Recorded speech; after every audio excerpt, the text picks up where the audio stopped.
Welcome to today's episode.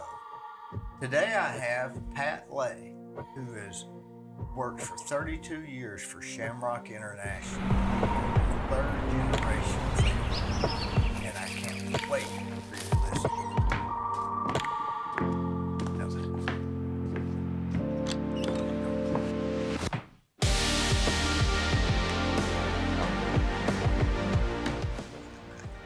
Oh, he's going to film the track.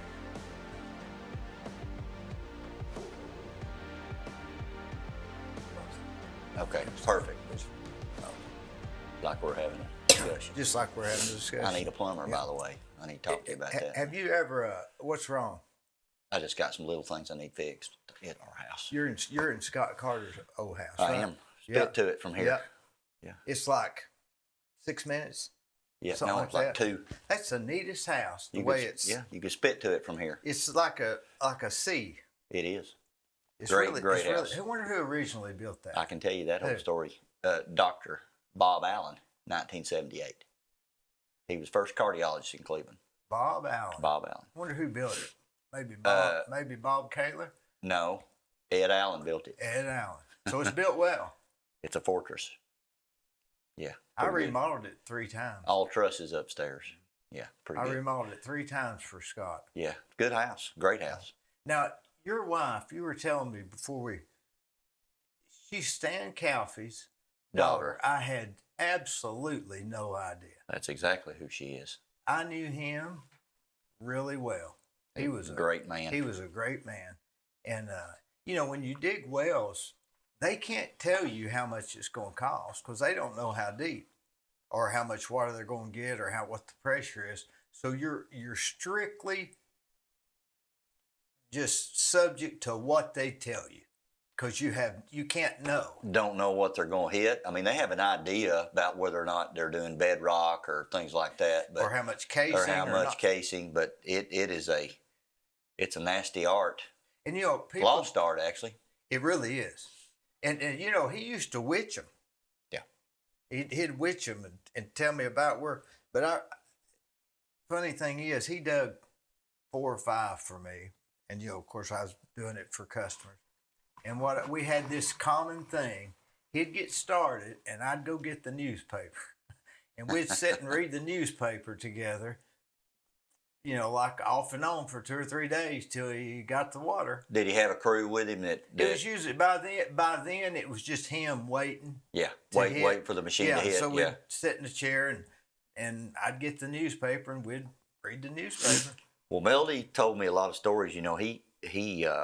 Melody and I met in October of 2013, and he passed away in August of 2013, just a couple months prior to. And I never got to meet him, which is my loss, of course. He was a great guy.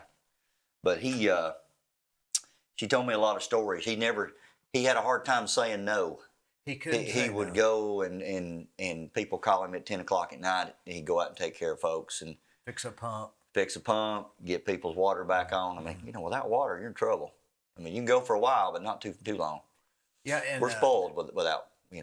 Without water, I don't know how people make it. They had to go to the creek and get it in buckets or something. Well, either the creek or the crick. Or dig it with a shovel. Yeah, exactly. Can you imagine? Yeah, it's just. I guess that's why they lived close to springs. They did, and they knew how to find them. People build houses and home places and neighborhoods and all that kind of stuff. Well, that just wouldn't work today, would it? No, we're spoiled, aren't we? Now, Stan's wife, she stayed with him quite a bit. She did. They would eat at Cameron's a lot. They would. And Waffle House. Yeah. Now, Melody's mom, Gloria, and Stan split years ago, and they both remarried.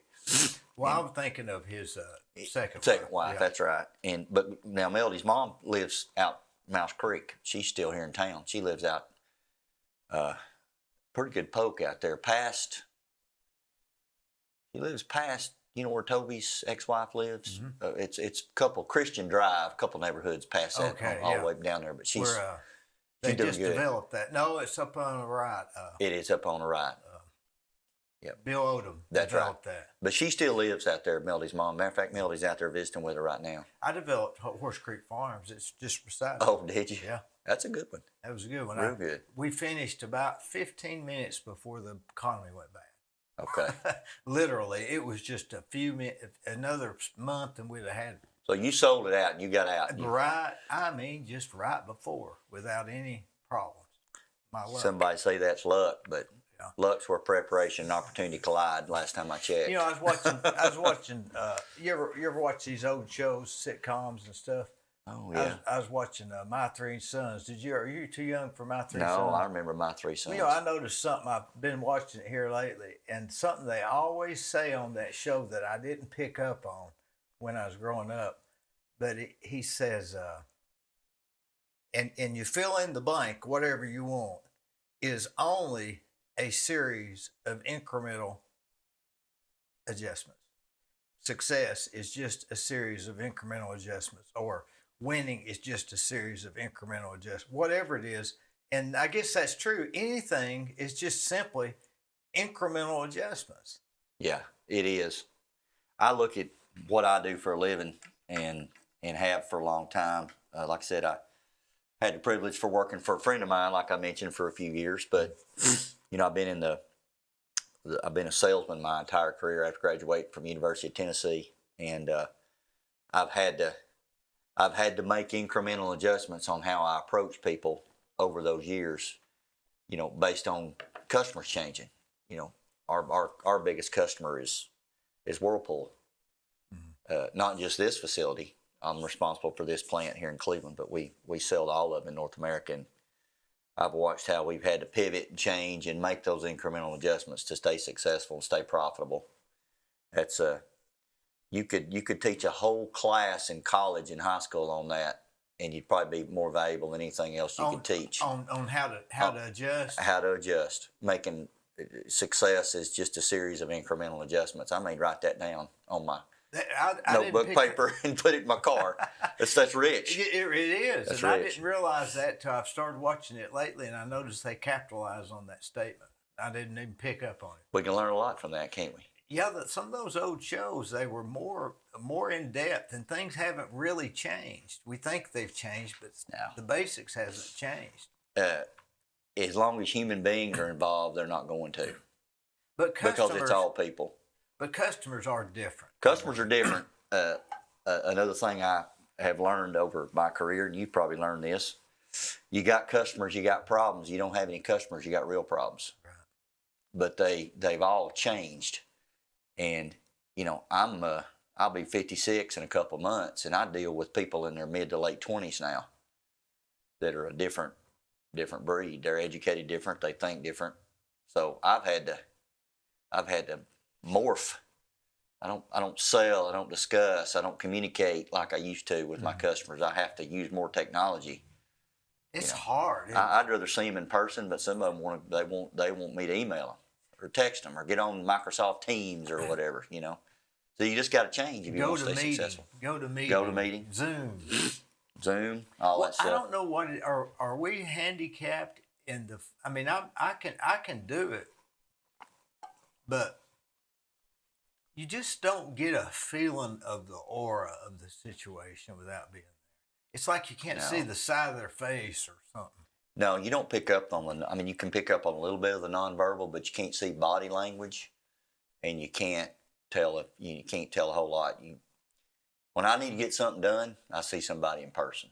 It doesn't matter if it's a 5-hour drive; it'll save you time. Tuesday, I'm taking one to Charleston, South Carolina to pick my boss up at the airport, and we're going to see a customer right outside Charleston. That's a 6-hour drive, but this is one of these that's got to be an in-person job.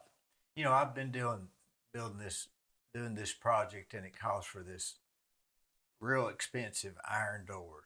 There's probably $180,000 worth of iron doors. And I've been emailing the guy and texting him and stuff. And I'm going down there Wednesday to have lunch with him. No reason, just to see a face and let him know I can come down there if I need to. And I believe we'll get more done in an hour and a half than I will all of these emails back. You know, and you also put kind of I think there's a more of an obligation on the other side when we've sat and talked about it rather than me emailing. Yeah, I would agree with that. Emailing, I mean, you can it is what it is, but there's sometimes when you just can't, and maybe other people can, but I can't. Sometimes when there's so much to unpack, you could write a book if you do an email. Yeah, but you and I can sit down and in 5 to 10 minutes get more done than you can in a whole day, because it's just more productive. I think text messages are kind of for directions and times, and emails are more for stored information that might need to be transferred. But any type of decisions or planning really needs to be in person. I think that's Yeah, email's good for document transfer, Yeah. where you can scan stuff and get a copy of a contract and quote. I do quote all my quotes via email. Our company does through technology, web-based stuff, and I've never issued an apology via email. I've always done those in person, and I've had to do plenty of those. But trust me, in my career, but those are, I don't know. I think when you make it personal, email's a great tool, text a great tool, but when you need to make something personal, you need to go see somebody. I've always even found if it is a little distance. Even if it Phone requires. call's the next best thing, I guess. Yeah, I remember one of the biggest, other than the appliance industry and the automotive industry, are our two biggest industries that we sell to. You can go over here to Whirlpool and see. What do you sell? Fasteners, fastening components, anything. You can put it in a shoebox, I can sell it. It basically, Cotter pins. Cotter pins. Our company motto is "We help you build great things," which is a pretty good one. Fasteners, but it's in extremely amount of high volume stuff. Whirlpool, I'll use them an example. They have one part over here that they use just on all 11, 12 production lines. They have a part over there that they use about 96 million pieces a year. Now, half of them they drop on the floor. Sure. Because have their tack time and they're in a hurry and they slip off the gun and all that. But they use a tremendous amount of volume of that particular part, because I think there's maybe 117 of those, just that one part that holds those ovens together, double wall ovens and cooktops and all the stuff that they make over here. But we everything we sell is custom tooled, custom designed parts to go to specialized industries and specialized joints and clips and all kinds of things. Just we sell tape and foam and just all kinds of stuff like that. So you manufacture it? Or we do. We're primarily a distributor, but we consider ourselves a hybrid manufacturer. We own plants, and we have partners overseas and here in the States as well that make our parts for us. But we put them in a box and ship it in. But last year we sold over, the piece count of everything we sold as a company was about 3 billion pieces, which is a lot. But when you're in that manufacturing environment, if you look at an automobile, you start going out here and look at your car, there's nuts and bolts everywhere. They hold that thing together. In your engine compartment, behind your door panels, in your headliner, underneath the wheel well. If you've ever worked on an appliance, there's screws you have to take out everywhere. And stuff they can't run to Ace and get. No. They wouldn't have enough of them. They wouldn't have that oddity. It would never work. No, because it's all custom designed for that particular company. And you can't these manufacturers cannot hold the line up. No, that's right. And it's all toleranced as well. It has to be within, it's all very intricate. If it's too long or too short or doesn't work, they'll send people home over here, and we never want that. That'd be bad. Is it any pressure? It can be. I've got a lot of stories about driving parts to customers in the middle of the night when they've lost stuff, and flying stuff on an airplane and buying a duffel bag and putting 4 or 5 boxes of parts inside a duffel bag as a carry-on. I've got all kinds of stories about stuff like that where, and some of it's, you know, self-inflicted wounds by us not being able to deliver, and some of it's customers, you know, they lose parts. Just like they're just human. You know, miscommunication, forget to order it. Even though we're so automated, it still happens. We do air freights to somebody every day, every week, overnight parts. And they're located out of Illinois? Chicago. Outside, about near O'Hare Airport. Mm-hmm. Not a big company, privately held, and really good, solid family that owns that company. About $100 million company. Not huge, but really good. Been good to me. And like I said, I had the privilege of working for a friend of mine here in town named Ralph Petty, and he was great to me for years. I worked in did some in a marketing environment with him, and that was a great professional experience for me. It actually helped me tremendously in the second phase of working full time for Shamrock International, because I've been back in my current role about I won't say maybe 13 years now, which is the regional vice president of sales for the southeast part of the United States, which is big territory. Yeah. And there's a lot of a lot of car factories in the south, and a lot of appliances. You wouldn't believe all the appliance industries in the south. Now, think about this. You got Whirlpool here in Cleveland. You got Electrolux is in Springfield, Tennessee. Most people don't know that, where they make all Electrolux stoves. Mm-hmm. Then you got GE, which is Louisville, Kentucky, and they got a plant in Alabama, got a plant in South Carolina. Electrolux also has a dishwasher plant in North Carolina. That's my responsibility. You got Viking Range, which is in Greenwood, Mississippi. Now that's a hard place to get to, but you've got a lot of in my territory. The appliance industry and the automotive industry's got a big footprint. So. And those are potential customers. A lot of them are existing customers, and a lot of them are potential customers. Yeah, I'm throwing seed all the time. I'm always wanting to try to get a few more good customers, as long as the fit's there. You know, you can't cut a deal to everybody. No, you know that. No, it's got to. Sometimes you got to let them have the other guy for a while. Sometimes you got to let them have the other guy. I've had to fire customers before because they didn't live up to their commitment, and that's hard to do. Yeah, but. I learned a no from somebody is closer to a yes from somebody else, which is kind of what I've always lived by in sales. You know? I hate a slow no. Don't you? Yeah. Just go ahead and say it. Let's get on to something else. Yeah, because I've got somebody else right down the road I can go talk to. Yeah. You know, that's fun. It's fun. But I've been very blessed. I'll just tell you, I've had an unbelievable career, and professionally, I've been able to have a lot of people influence me in such a positive way since I graduated from college at UT Knoxville. What led you to that one job? Did you apply, or did they just have it? I got lucky.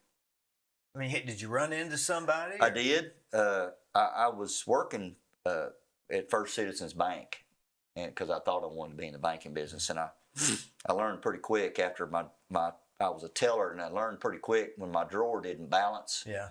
That I wasn't cut out for that. And matter of fact, I worked with Mike Jenny, Judge Jenny, for a while. He was a teller. He was about your age. He's my age. We graduated from high school together, and there was a couple of times where my drawer didn't balance, and I was panicking because Ken Rayburn, who owned First Citizens Bank at the time, was president. He would come around and won't be sure how our tellers were doing, and I didn't balance, so I was sweating bullets.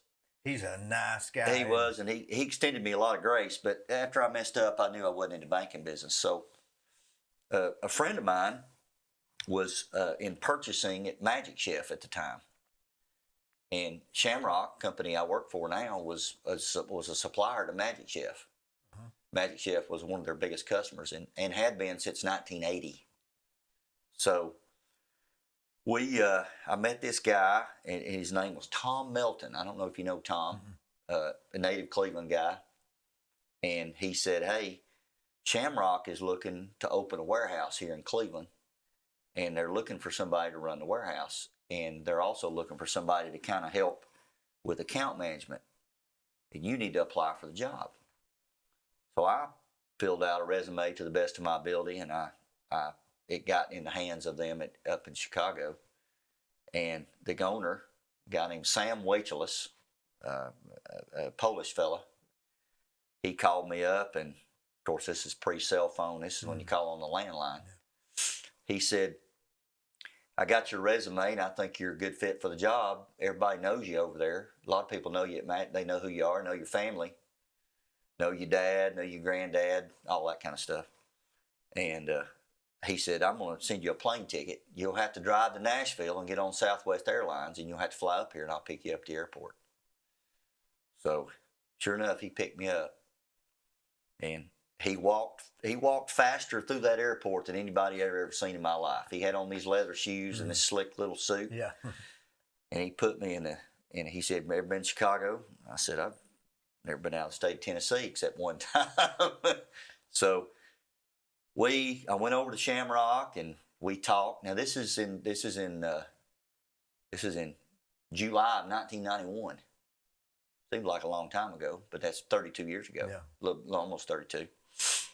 And by the time we went to lunch, I'll never forget, we went to a place called Gabby's, and I had a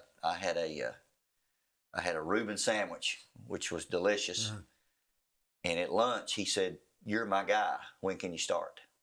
And I said, "How about October 1st?"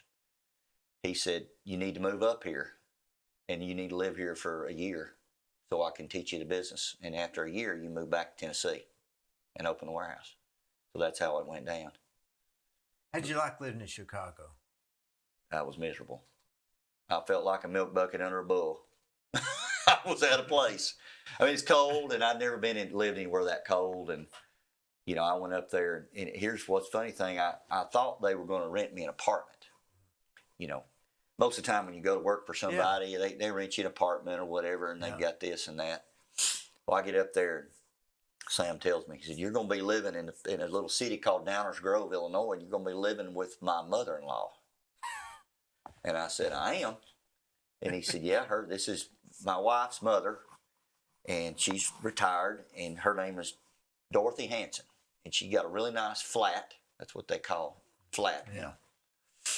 And this was about a 17 or 1,800 square foot, really nice apartment. Very nice. 3-bedroom, big kitchen, big den. So I lived with her for a whole year, and she was in her mid-70s at the time.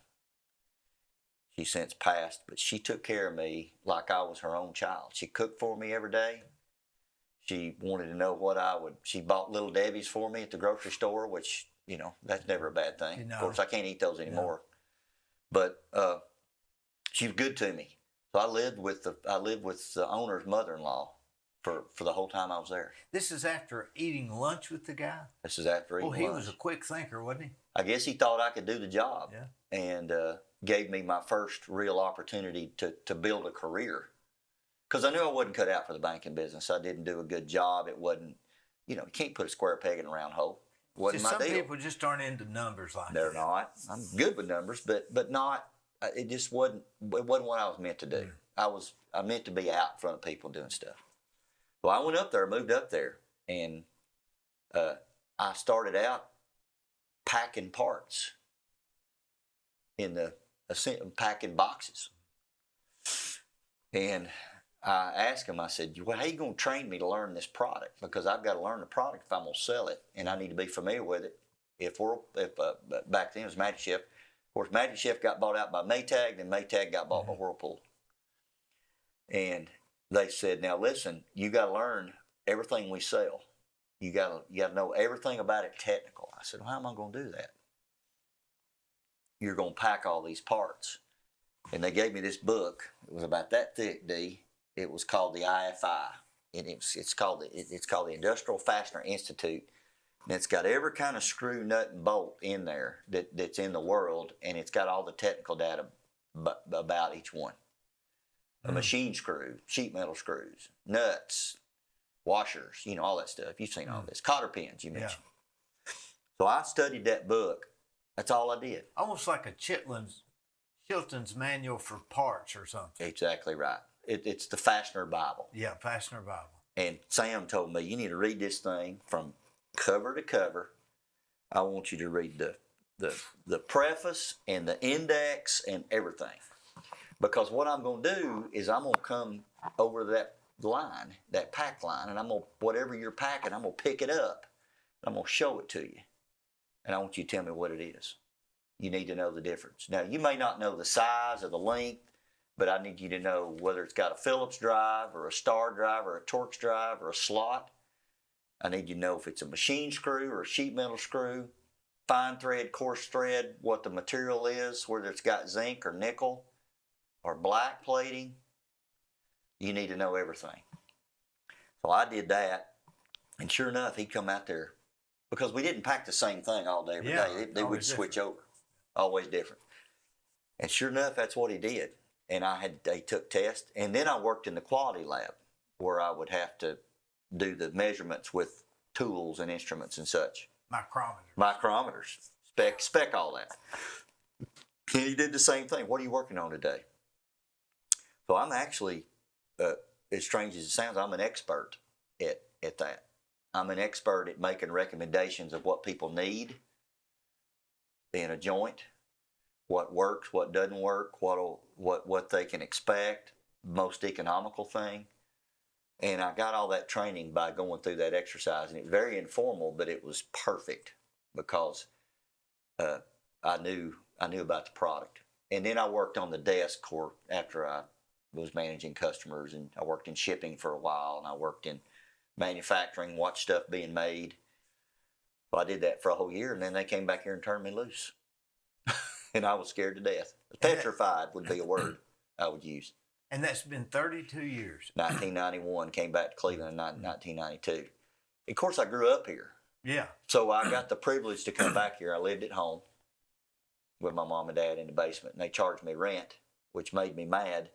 Because you'd been living with the mother. Exactly. I didn't have to pay a dime. Yeah. My parents charged me rent. They did feed me. Then they gave me the money that I paid them for my first honeymoon. They saved it for me, which I thought was pretty cool. At least, yeah. That's right. Yep. So that's the story of Shamrock. Now, let me ask you this. Your wife is a cow, just back to the Calfies. Stan, how's he related to Frank Calfee? They're first cousins. Stan and Frank are first cousins. Wonder which parent was it that was the connection? So, you had Clyde, who started Clyde Calfee and Sons well drilling. Yeah. And Clyde had several boys, one of which was Stan. Yeah. And my wife, Melody, that Stan was her father. So Clyde had brothers as well, and several of them. And one of Clyde's brothers is Frank's dad. I see. So that's the connection. So like Greg, the builder, Eric, who's a doctor in Dalton, Georgia, who married Don Irvin's daughter, Jill. Yeah, I remember. I know. You got Mike Calfee and Laura, who's married to Al Shoemaker, here in Cleveland. Yeah. My wife and they're all cousins. But they're like, a lot of them, the Calfees, they're like brothers and sisters, even though they're cousins. They're very, very tight-knit family. But I couldn't. Then you got Leroy. Then you got Leroy, who's a hot mess, but I love Leroy. Yeah. But you got the best pork chop biscuit in town out there. Oh, I know it. Yeah, I had. Yeah, we showed his picture on there.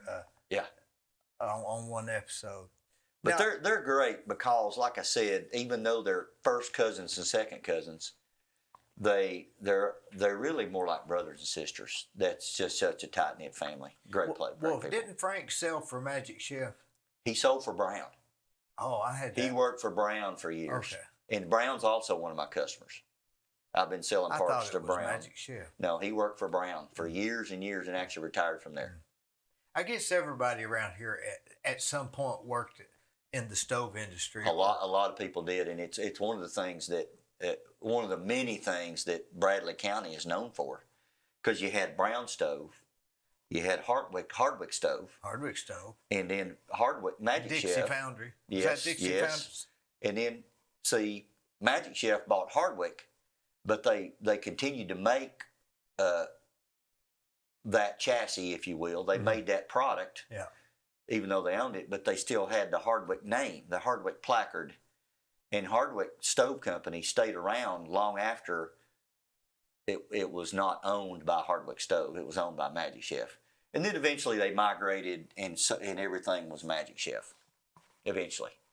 Do you have to have a stove? I know we got microwaves, but you got to have a stove too, don't you? You got to have a stove. You really do. Unless you want to cook over open fire. Yeah. Or you grill. But, you know, they make, you know, back in the day, Magic Chef made just your freestanding 4 legs, 4 sides, yeah, electric stove. And Brown did the same thing. Now, Brown made stoves for the RV industry.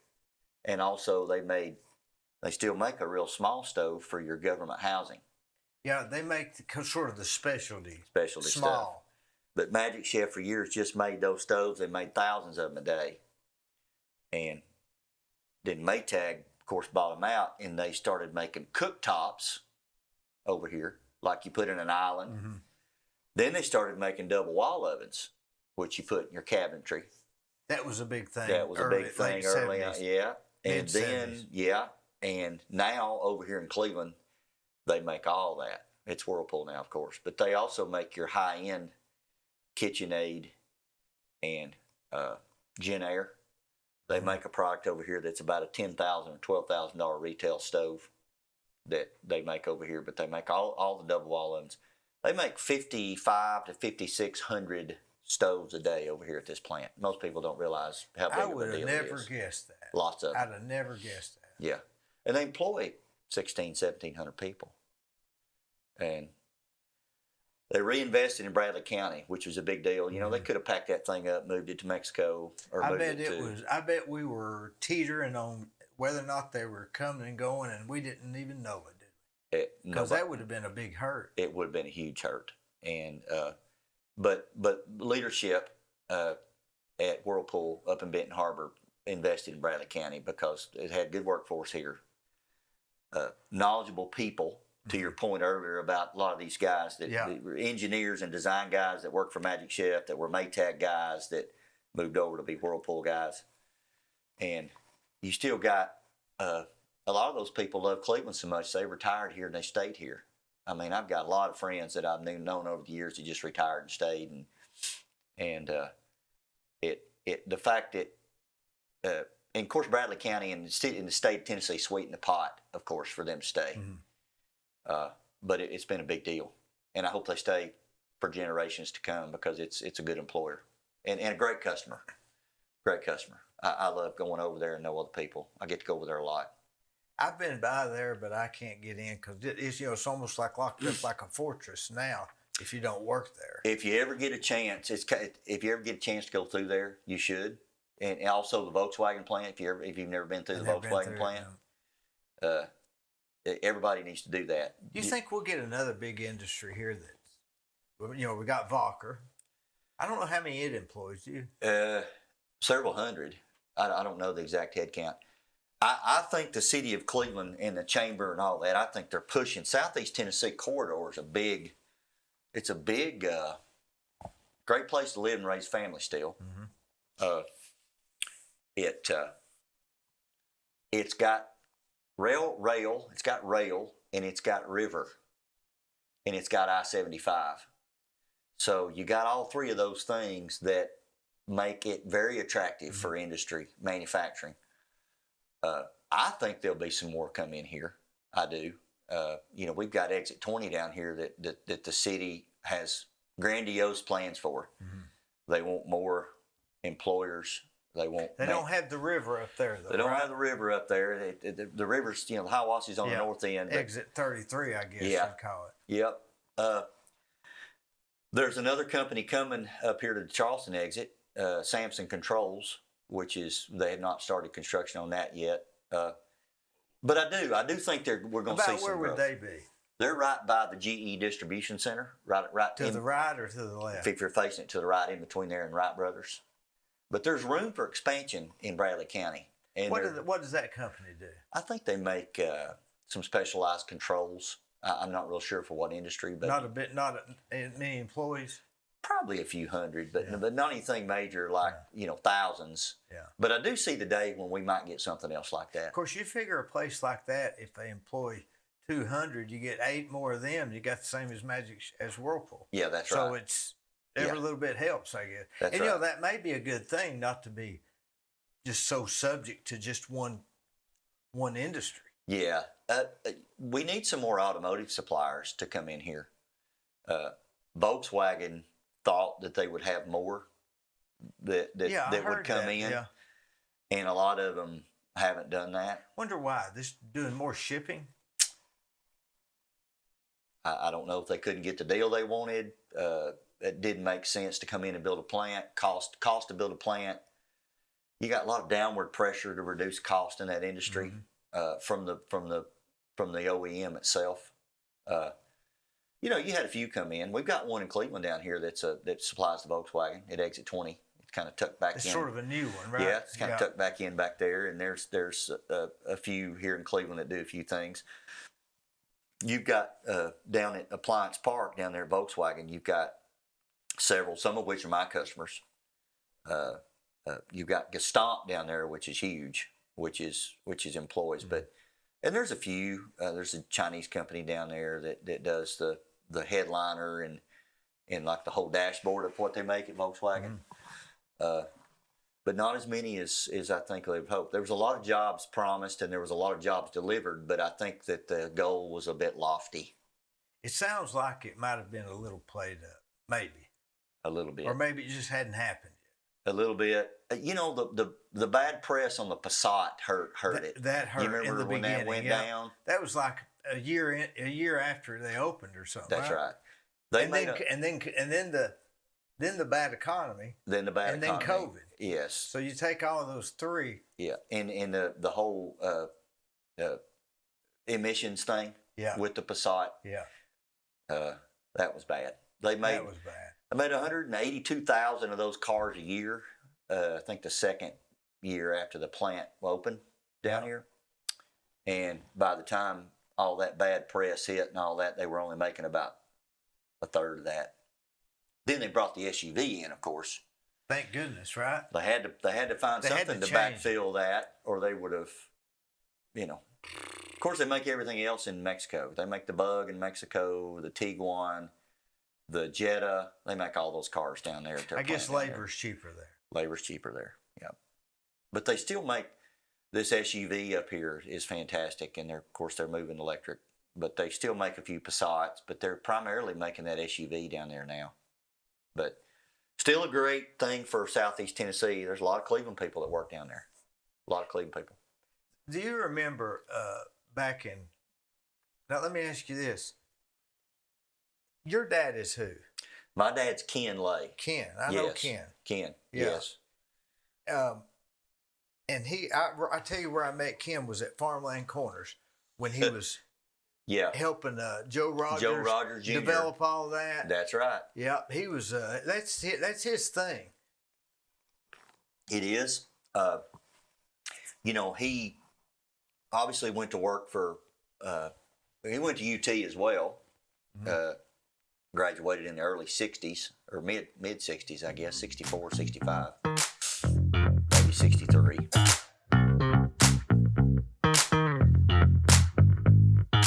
Let me tell you about Capstar Bank. They're located in Nashville, Hendersonville, Gallatin, Athens, Madisonville, Sweetwater, Etowah, and in Cleveland at 950 25th Street and 3855 North Ocoee Street. I've used them. I like them. Give them a try. They're no problem.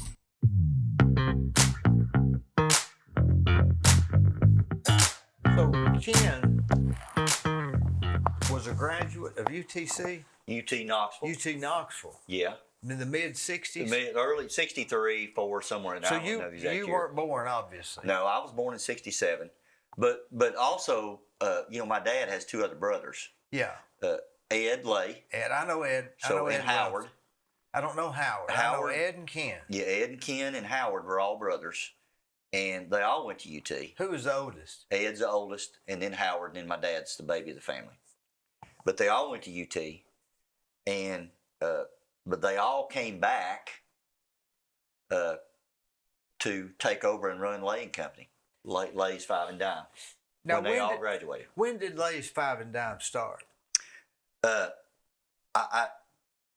had to do a little research on this, and I did it because I wanted to, just for my own personal knowledge, because I actually had it all wrong. So my granddad, whose name was D.B. Lay, okay, he and his brother started Laying Company in 1925. 1925. 1925. In Cleveland, Tennessee. No, in Athens, Tennessee. Athens. They were originally from Athens. They were. And they bought... right before the Depression. They bought a little retail store up there in 1925. Because they were from Athens, I guess? My granddad's brother was living in Athens, and so DB was living in Athens because my grandmother, Mildred, was from Athens. She was a Grayson. Her last name was Grayson, and she was in Athens. So DB was there. Yeah. And they bought this little retail store, and they paid $500 for it. Downtown Athens, I assume. Right by Tennessee Wesleyan College. And they paid $500 for it. A lot of money back then. They bought everything in there. And the guy that sold it to them said, well, I need to clean out the cash register. And my granddad said, no, you're not going to do that because we bought everything in here. Well, they got in the cash register. Guess how much money was in the cash register? $500. Is that right? That's exactly how it went down. So they got that store for nothing, and they started Laying Company right there, and then they opened a store in Etowah. So it was already a hardware store. It was already a five and dime retail store where they sell clothes and candy and a little bit of hardware, and above your, just one step above your what do you call it? Dollar General. Yeah, maybe even lower than that, I guess. Yeah, right? yeah, it was. It wasn't much. I mean, a step above Sam Drucker's store. Yeah, the products back then, they weren't near as much available back then as there is now. Everything. Yeah. And of course, they bought everything in the U.S. and so they didn't import. So, anyway, they bought this store. Then they ran that store. Then they opened one in Etowah. And they had a Lay's store in Athens and a Lay's store in Etowah. And they ran that till 1934.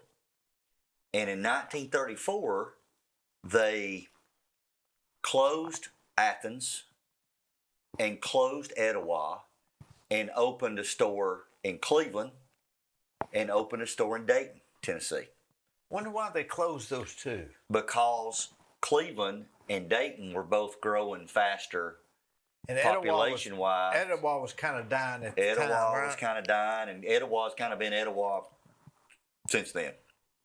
Yeah. So Athens has grown, but Cleveland was growing like crazy. Yeah. You had, the Magic Chef started a long time ago, by the Reimer family back in the day, and Hardwick Clothes and the Dixie Foundry and all those, and so they opened a Lay's store in Cleveland, and they opened a Lay's store in Dayton. And my granddad, I think my Uncle Ed was born maybe in the mid-30s. I think he's 86 now. Ed's 86, I think, Uncle Ed. But he was born, and then Howard, and then my dad. And so they moved to Dayton. So my granddad, but all the boys were born right during that time they moved. So they had the Lay's store in Dayton, and they had the one in Cleveland. And they expanded and built several stores. Probably they had 6 or 8. They opened several in North Carolina, and also in Scottsboro, Alabama, and Bridgeport, Alabama. And the reason they did that is because all of my granddad's brothers, other than PB, who he started Lay's with, all the other brothers were in retail business, and they were in retail business in other parts of the South. But they all came, and I've got a picture of them right here. It's kind of cool. This is all the brothers right here. All right, so point them out here. So, well, I don't know all of them, but this is my granddad right there. That's DB right in the middle. That's DB. Yeah. The guy that bought the The five one and dime. the five and dime. That's right. But these are all the brothers right here. Let's see now. That's right. That's all the brothers, and that I see some you similarities. see some yeah. resemblance there. Mm-hmm. It's pretty funny to look at Especially that. right in here. You're right in there. See yeah. right in there. Yep. But they all, when they expanded, they all. That looks like Ed. Yeah. Yep. But they all ran a store. Okay. They all became managers of the store. Wonder what year this was taken. That's probably in the 40s, if I had to guess. But here's the craziest part of that whole story, and this is the part of the story that I had heard tales about that I didn't ever realize. You had the Depression, the Roaring '20s, then you had the Great Depression, right? Then you had World War II. 42. Yeah, and when my granddad lived in Dayton, he became friends with Judge Woodley, who was the county judge in Ray County. His last name Woodley, and he wanted to expand Laying Company, and these are actually all the original board members, by the way, of Laying Company. At that time, they had how many? They had 8 stores. 8 stores, and they were wanting to expand their footprint and go do some stores in North Georgia, more in Carolina. They wanted to come expand up towards Oak Ridge and Maryville and Alcoa, Knoxville. They wanted to go expand the footprint. That was a new idea during that period, was. wouldn't you say? Yeah. Well, you had a few players. You had Woolworths. You had McCrory's. Do you remember some of these names? No, I remember Woolworths. These are all 5 and dime stores. Yeah. Roses. Woolworths. Woolworths was before Roses. My granddad, and Judge Woodley bought and purchased. Now, this is not an embellishment. They bought 17,000 acres in Ray County, up on top of Dayton Mountain. Not 17, not 170. Summer City, somewhere is that above Spring City? Yeah. Up on the plateau. Not 1,700 acres, but 17,000 acres in 1946. Now, what were they thinking?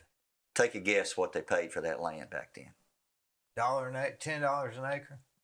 No, they paid $8,000 for that land. Golly. $8,000 for 17,000 acres. They sat on it for 9 years, and they sold it for $2 million. And that's a lot. Think about that. That's a lot of money.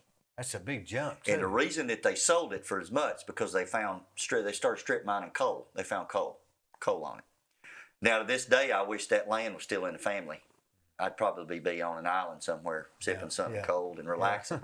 Because in today's market, that land, 17,000 acres up there, worth about $56 million. Oh, yeah. A lot of money. So Judge Woodley took his $1 million, and he just stayed judge, and I don't know what he did with the money. I'm sure that the family's pretty well off. But my granddad took $500,000 and kept $500,000 personally, and took $500,000 and put it into Laying Company. And he became chairman. He became president and chairman of the board of these 8 stores. That's right. This little small chain. That's right. Then they incorporated. They became Laying Company Incorporated. So in between that time, they expanded, and I won't bore you with all the details where here, but by the end of it, and when Ed became president, in the 60s, and Howard was vice president, my dad was treasurer secretary. My dad was in charge of real estate.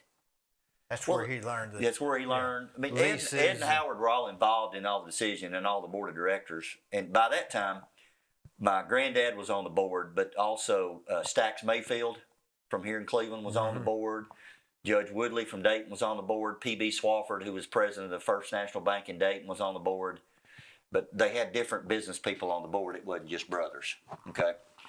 How many stores were they had? They had about 16, But in the '60s, when my dad and his brothers took over, they expanded, and they ended up with close to 40 by the time it was all said and done.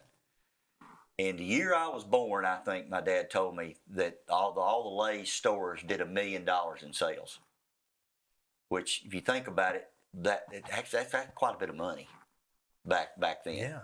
So in 1963, Uh-huh. they had 16 stores. 16, 17, somewhere in there. And so the three boys, shortly after, get out of UT Knoxville. They expanded tremendously. Came down to help. Your dad's on the board. Yes.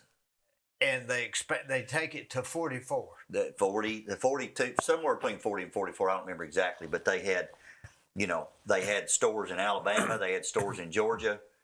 They had stores in North Carolina. They had one in Murphy. Did they have a warehouse somewhere? Yeah, they did here in Cleveland. They built a warehouse here in Cleveland. The original warehouse was downtown. Then they had what was a new warehouse, which is right across from the Elks Lodge. That's where Agora is now, right across from the Elks Lodge. Right behind the Agora. Right. Yes, the Agora. And, Nick Lilios developed that. Yeah, but weren't they in that printing place at one time? The retail store was in Donaldson Printing. Donaldson Printing. That's exactly right. At 5 Points. David Perkle's place. That's right.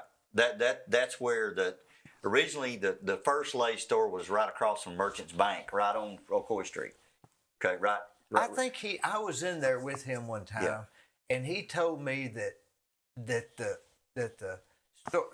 retail store was on the bottom, and they stored extra stuff upstairs. I think that's what he told me. That's exactly the way it because worked. it had a ramp. That's exactly right. And right there, there's a running company in there now. That's where the original Lay's store was. And I've got pictures from the 30s that shows that store. You can see it down the street. Now, see, prior to that, my understanding was it was Able Hardware. It was Able Hardware prior to that. So it just kind of morphed, migrated. And then they moved to 5 Points, which is where David Perkle's place. They had the store there. Yeah. But the warehouse was right there, right across from the Elk Lodge. That brick building, which is now apartment complexes and retail, right behind Catch. Right. And then they built the warehouse out on Hardeman Lane, which is behind Georgia Pacific. Which would have had to have been, I think that would have had to have been in the 70s is when they did that. 70s. But that building there now is Eaton Corporation Hydraulics Division. It was a huge warehouse, but that's where they did all their distribution and warehousing back there. So I got a good story about this is my dad told me that he was in the Lay's store, and I want to say it was Calhoun, Georgia. They had a store in Calhoun, Georgia. And this is in the late 70s. And Sam Walton walked into Lay's store, the guy that started Walmart. And they had a conversation.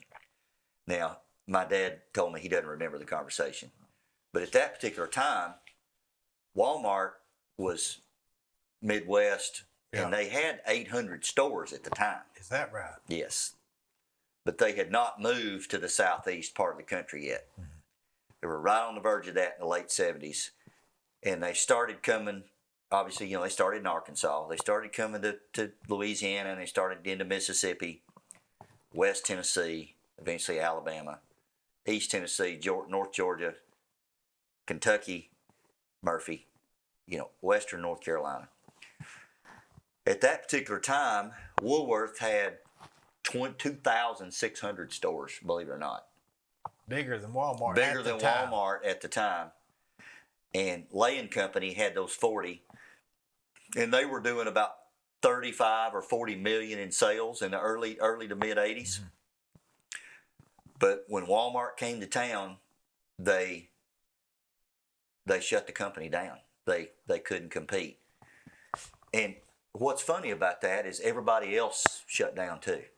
Woolworth went out of business. Walmart put everybody out of business. But now, my first memory of Lay's was when when I went to Cleveland Junior High, and we'd leave junior high and walk through the field, which was Galen now. Yeah. Through the you could go under the fence and go to the back door of Lay's. The old Cleveland Mall. It's The when old they Cleveland moved Mall, it from yeah. 5 Points to the new Yeah. mall. Do you remember that? I do. See, that's what I remember. My first job was there At the store. at the store. Do you remember how much the Cokes were? They weren't very Small much. one? 15 cents maybe or something. 8. 8 cents. But my fondest memory of that was at Easter. They had the green and the yellow chickens, the little bitty birds. You I know, don't remember that one. you could buy them at Easter time. That's one thing they were known for. Do you remember Jenkins was in that mall at that time? It was Not many people remember right that. up on the right, going out. And they had red baskets. Remember? Yeah, that was in I think that was in the bicentennial year of 1976. Is when they I believe you're opened that exactly store. right. I believe you're exactly right. But that was Because a I great was store. in like 7th grade or 8th That's right. grade. So generally, So things were rolling. things were rolling. Things were rolling. Things were rolling. And what's funny, when I was talking to my dad about all this, and my Uncle Ed and Uncle Howard have all this knowledge as well, which I'd love to pick their brain about it, my dad. But Lay's had generally been a downtown retail establishment. Mm-hmm. Downtown Dayton, downtown Cleveland, downtown Athens, downtown. Athens, Etowah. And in that 70s, you started getting malls, more and more malls. And these malls, like the old Cleveland Mall, the Village Mall was downtown, right? Right. Then you had the Cleveland Mall kind of on the outskirts of town. And in the 70s, you started getting all this footprint. And Lay's, the leadership, Ed and Howard and Ken and the board, they realized that if we wanted to continue to grow our business, we needed to have our stores in malls because that's where people were shopping. And that was true at the time. True at the time. So that's the reason they moved to the Cleveland Mall. And they were one of the anchor tenants, J.C. Penney.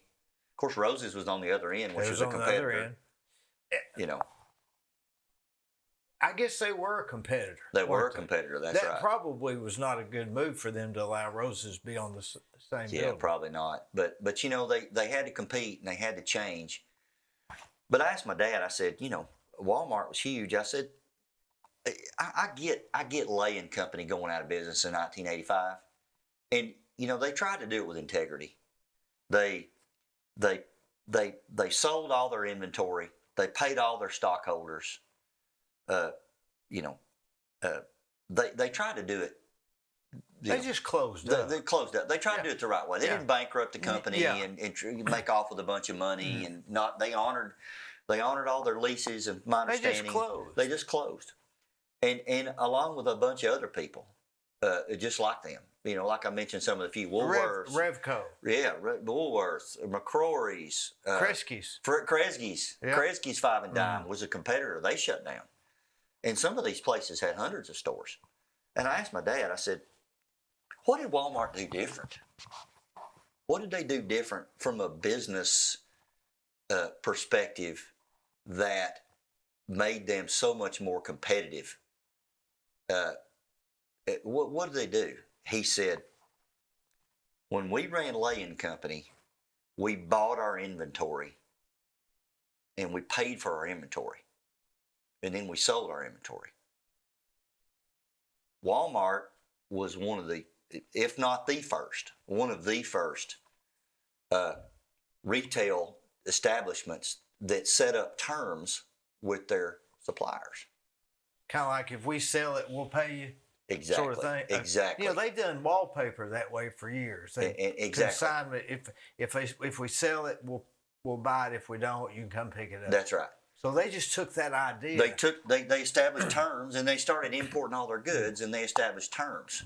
So their cash flow was catastrophically. They were a catastrophic advantage on cash, because when you're buying all your inventory that you're going to sell and putting it in a warehouse, you have all that inventory carrying cost.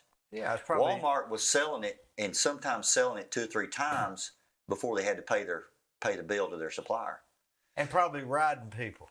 Probably right. And I don't know what their terms were. Net 30, net 45, net 60. There's no telling.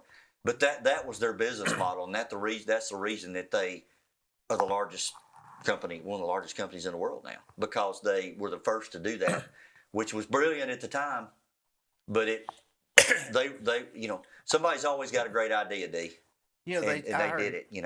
I always think the person in charge is the one with the best idea. It's true. No matter what the situation, whoever's got the best idea is the one in charge. That's exactly right. And Sam Walton, He just had the best he idea had the best for idea the time. for the time.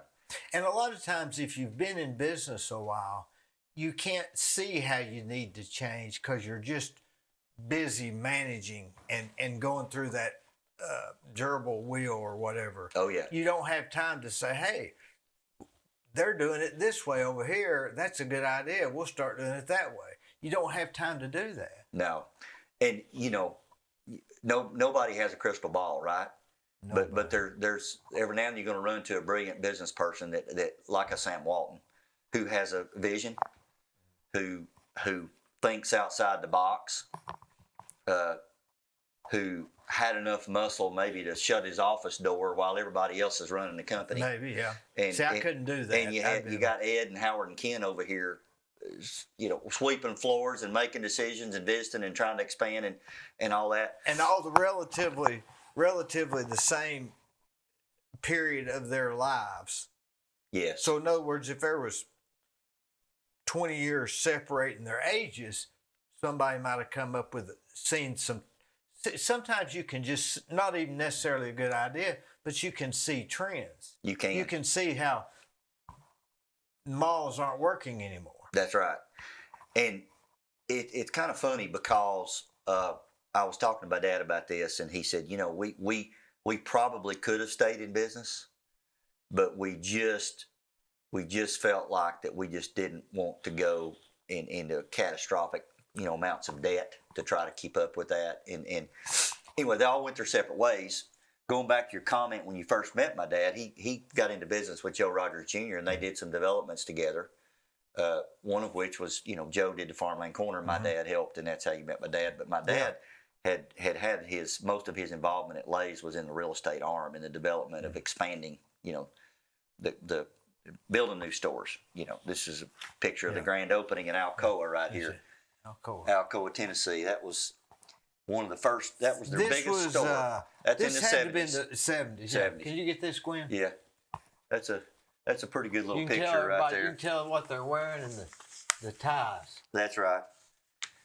And I've got all kinds of typical bell bottoms were. Oh yeah.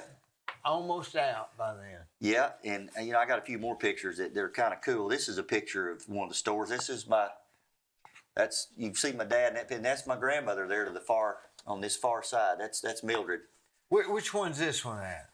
That's in the Alcoa store. Alcoa, yeah. Yeah, and that's a pretty good picture. That's back in the 60s, I think, or somewhere in that time frame. Yep. Here's a picture that was.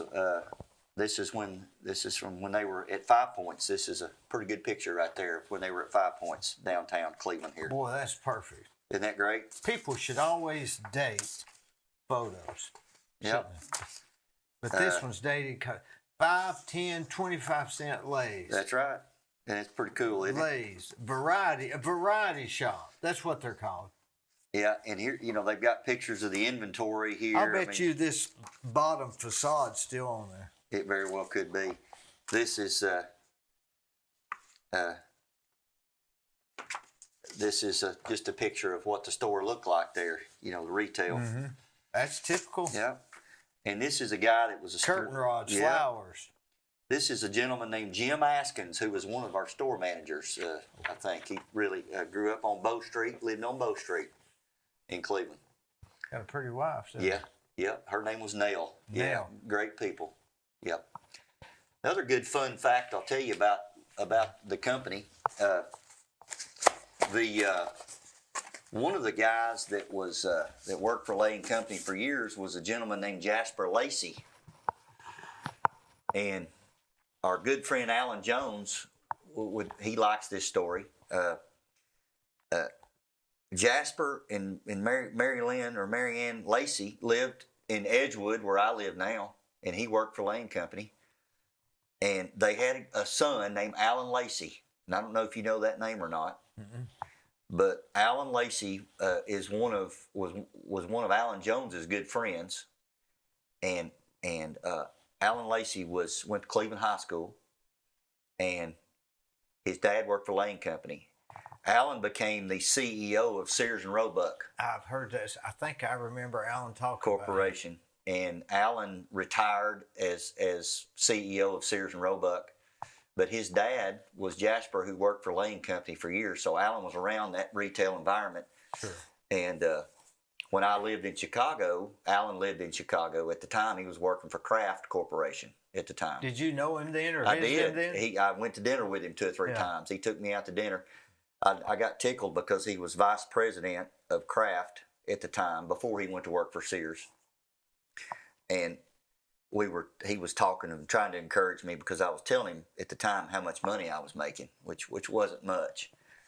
And he told me that his car allowance was more than the money I was making.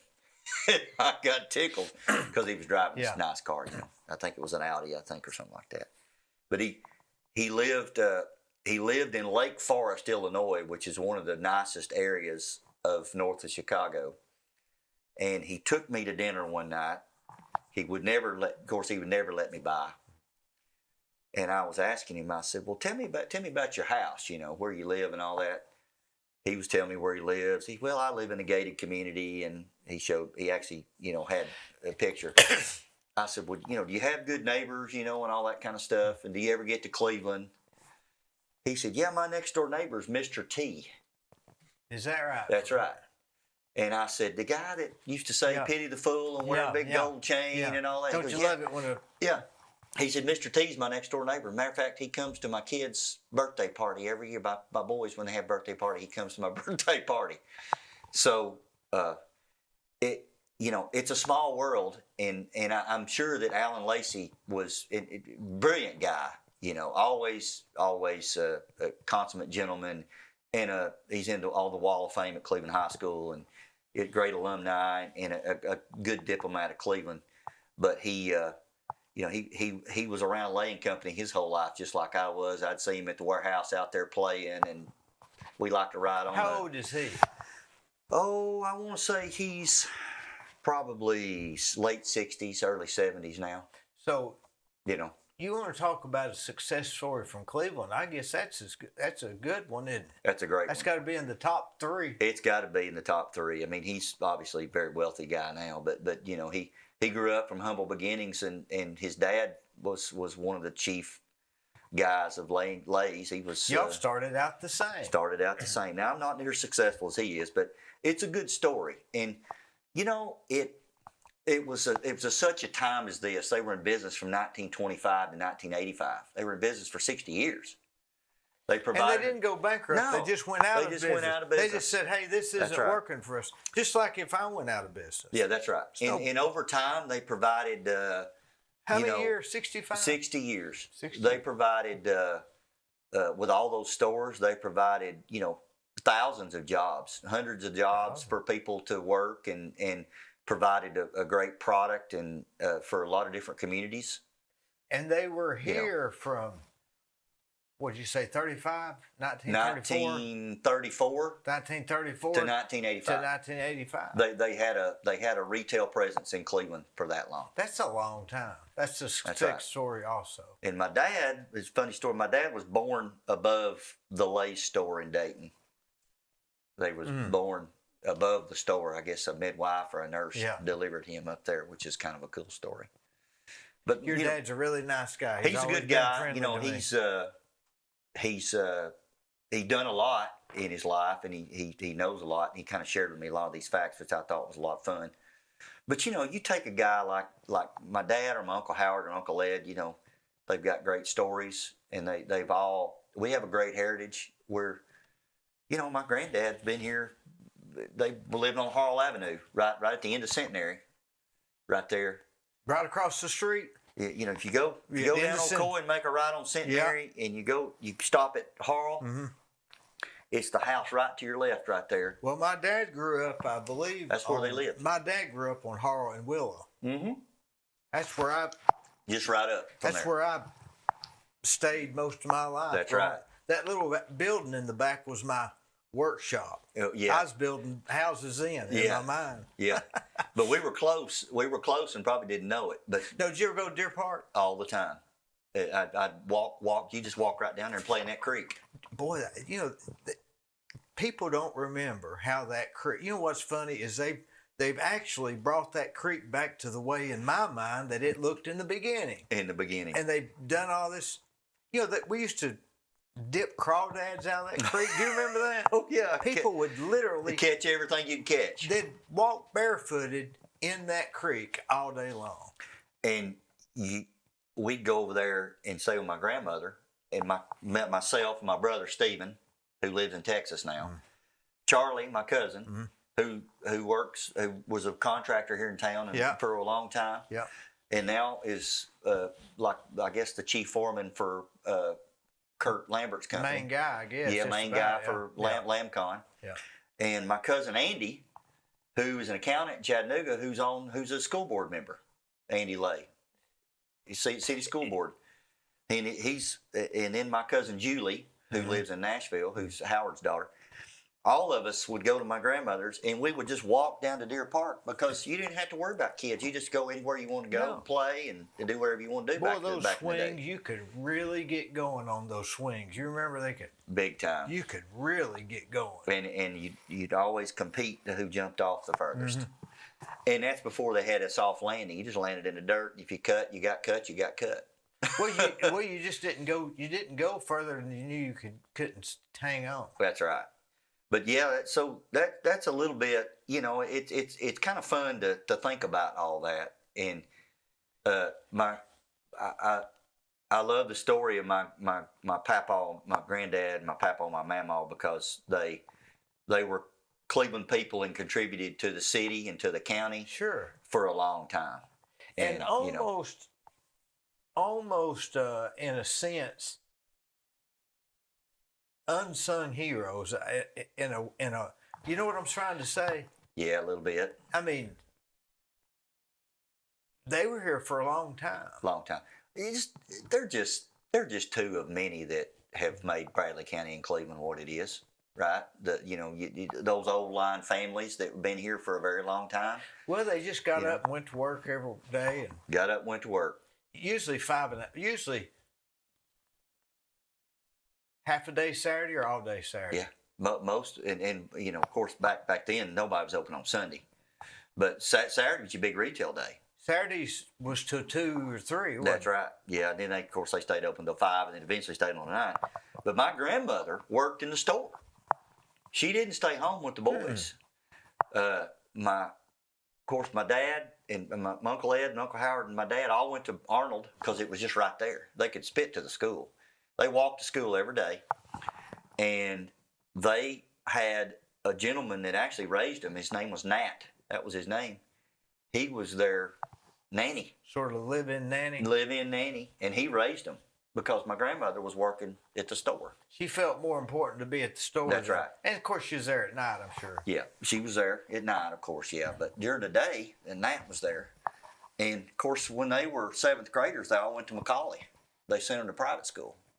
All 3 of them? All 3 of them. All for the rest of the time? For the rest of the high school, all went there. So they were doing they were doing really well. Yeah. And then they went to UT. Because you don't go to Macaulay. No. Normally. No, I didn't go to Macaulay. I didn't want to. But all 3 of both my uncles and my dad went there. They were all educated. All very well educated, and that's just the way my granddad wanted it. And, back then, like you said, they were doing very well, doing extremely well. When they closed up at the mall, what was the state of the mall in '84? I can't really remember. That's when the year that you graduate from high school, that next couple years is really just kind of a blur. Yeah, it is. You can't really remember what you're doing. You're just trying to get something going. Well, yeah, you kind of are. You kind of hit that mountaintop, which is your graduation. Yeah. And then you kind of, just like Mike Tyson said, everybody's got a good plan until somebody punches you in the mouth. That's right. In the nose. In the nose, he said. Yeah. And that's kind of all of us. Right now, what am I going to do? I went off to college, but honestly, I really don't remember what happened to the mall. I remember three things I remember about the Cleveland Mall. Well, actually more than three. I remember Jenkins, of course. Yeah. Because there was nothing else like Jenkins. And we get to go to Jenkins to eat was a real treat. Yeah. I remember the caramel corn. I remember the caramel. You remember caramel corn coming in? I remember they were there. Yeah. Of course, I remember Lay's because I remember worked when there. the guy got murdered in there? I do, and that was terrible. I remember the game room. That's where he got. That's the guy that. But it was down by Rose's. He worked. That's where the guy worked. That's right. But everybody went to the game room. And I don't remember Fantasy World or something like that. Maybe that was another one. But the game room was in the mall. But the arcade. But I think the mall was doing pretty good, and I think the mall continued to do good even after Lay's because they got a tenant in there. I don't remember who it was, but even after Lay's went out of business, they got somebody to occupy that space. But I don't remember who it was. I don't remember. I don't remember either. But it was just the writing on the wall by '85. Oh yeah, it was, unfortunately. And like I said, they could have probably went to a big bank and got a big line of credit to try to hang on, or do something different. Or just do something change their. A lot of these companies, they change the way they're going. Gas stations will have a fast food on the end, and then they change to where they're not, and so they're all the time modifying and adjusting. Like those incremental things we were talking about, you just got to be aware. That's right. And keep changing, or you'll just go out. My dad was telling me when they had their board meeting to make this decision, it was gut wrenching for them. They didn't want to do it. They didn't want to close.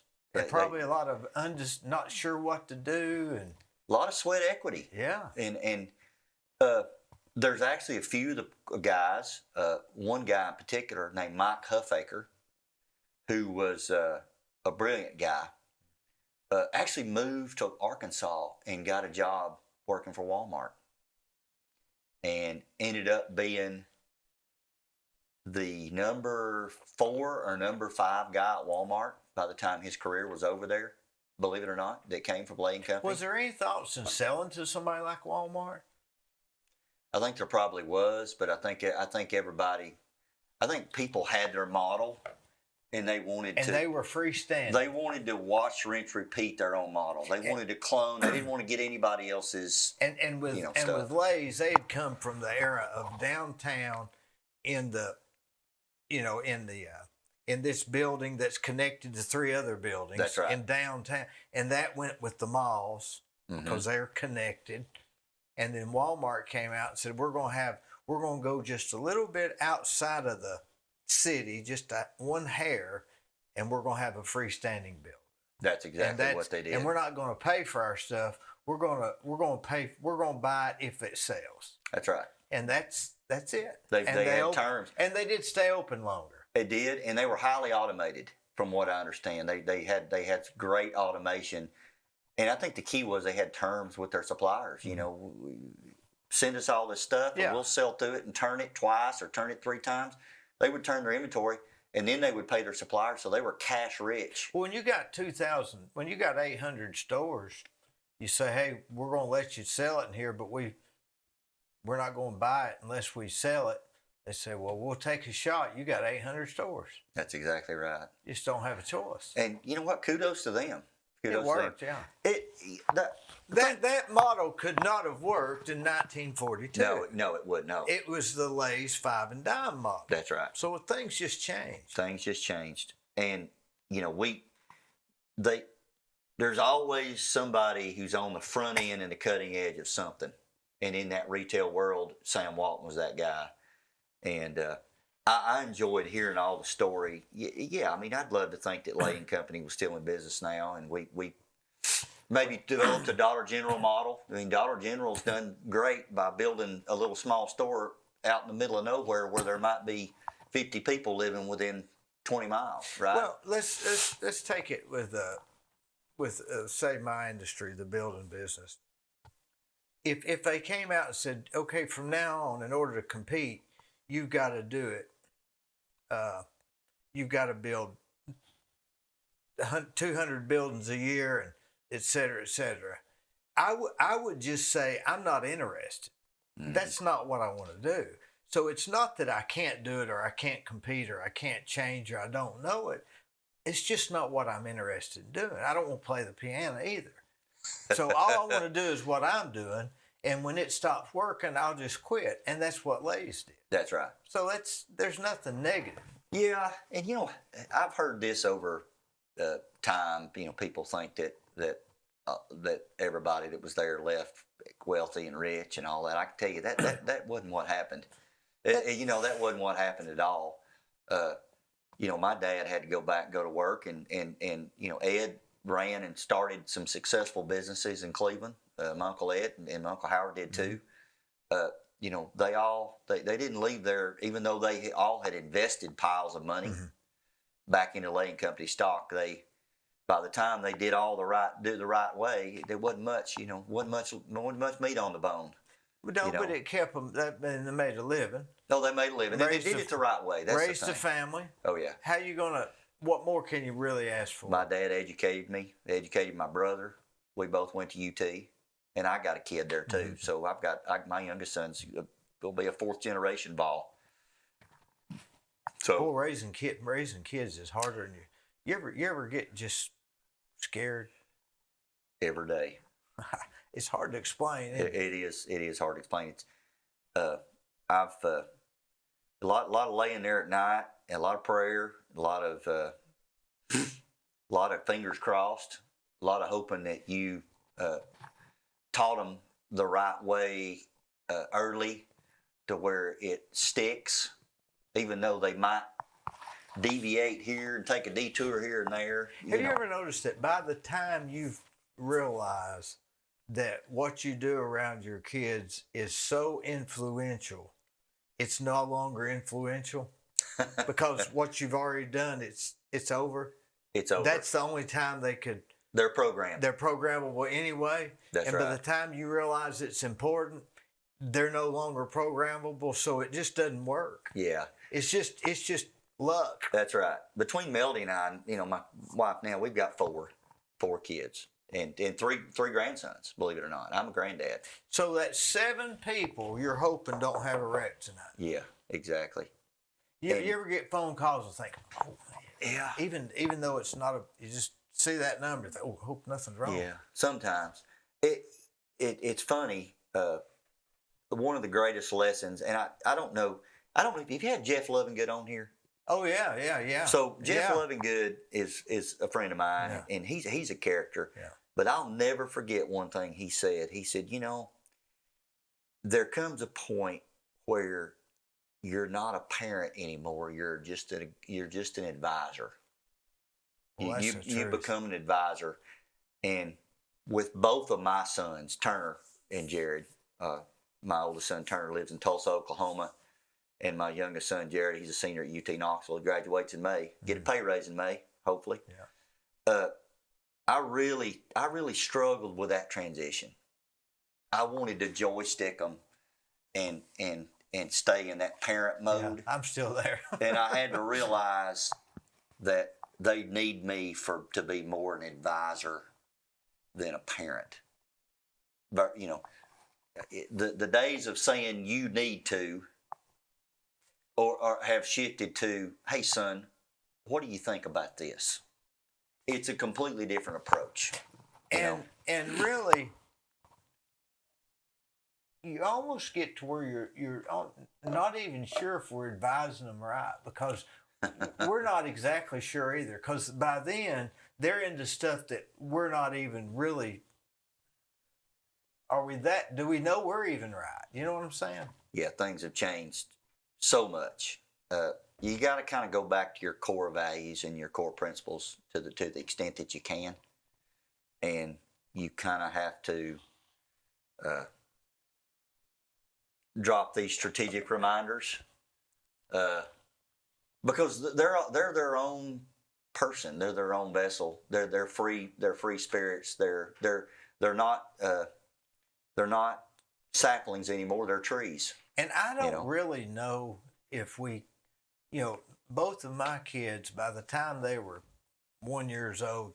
They hadn't changed any since then. So, I mean, they're just really what they are. Yeah. And I don't know if there's much we can do anyway.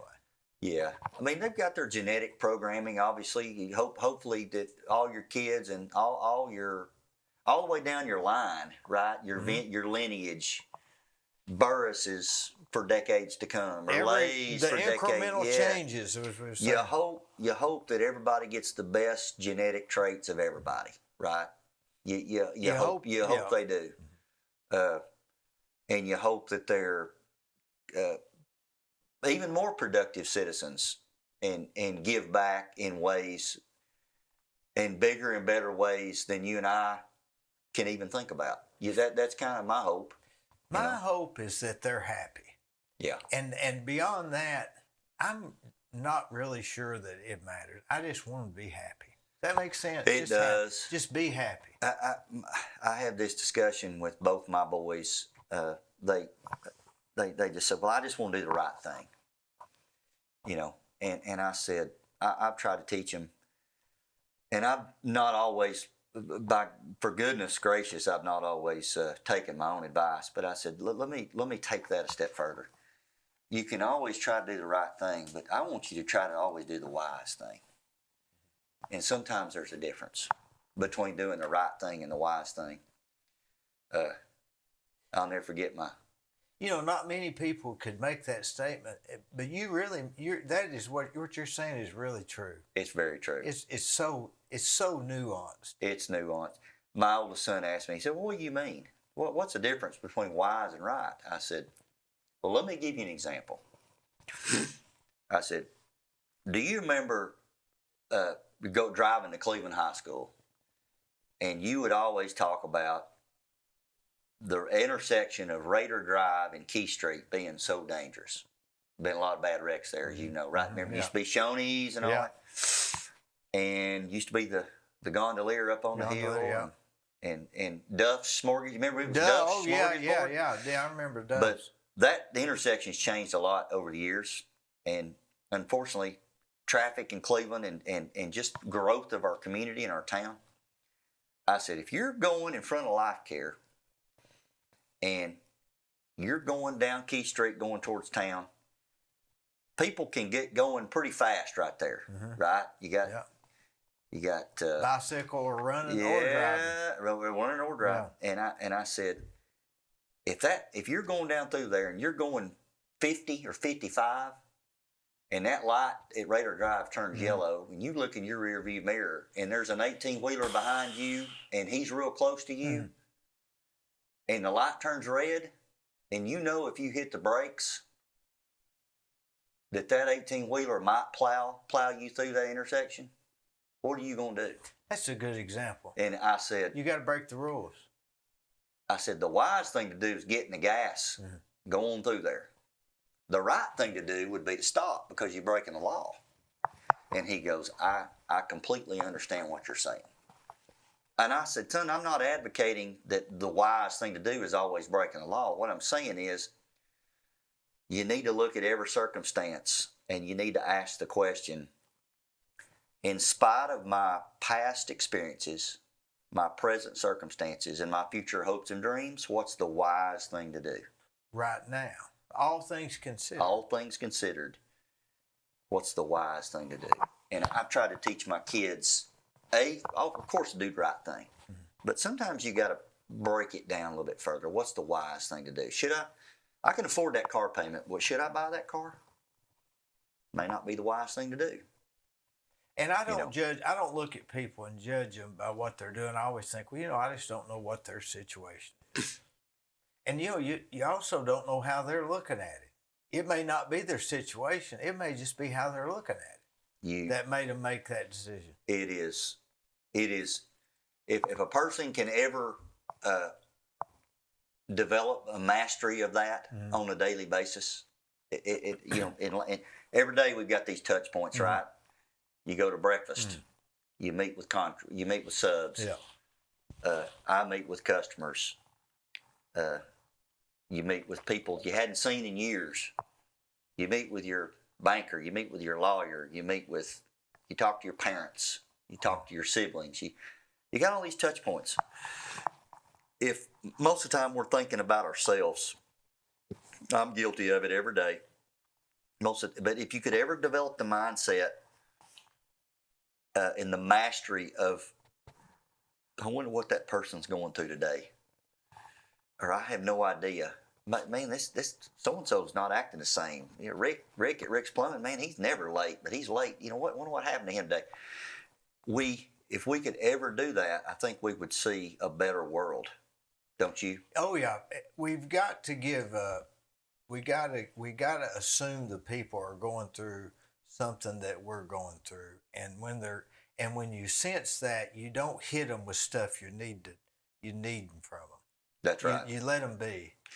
One of the best people I've ever known I've been privileged to be a friend with is a friend of mine, a guy named David Goodwill. Oh, I know David. And David, he's like perfect.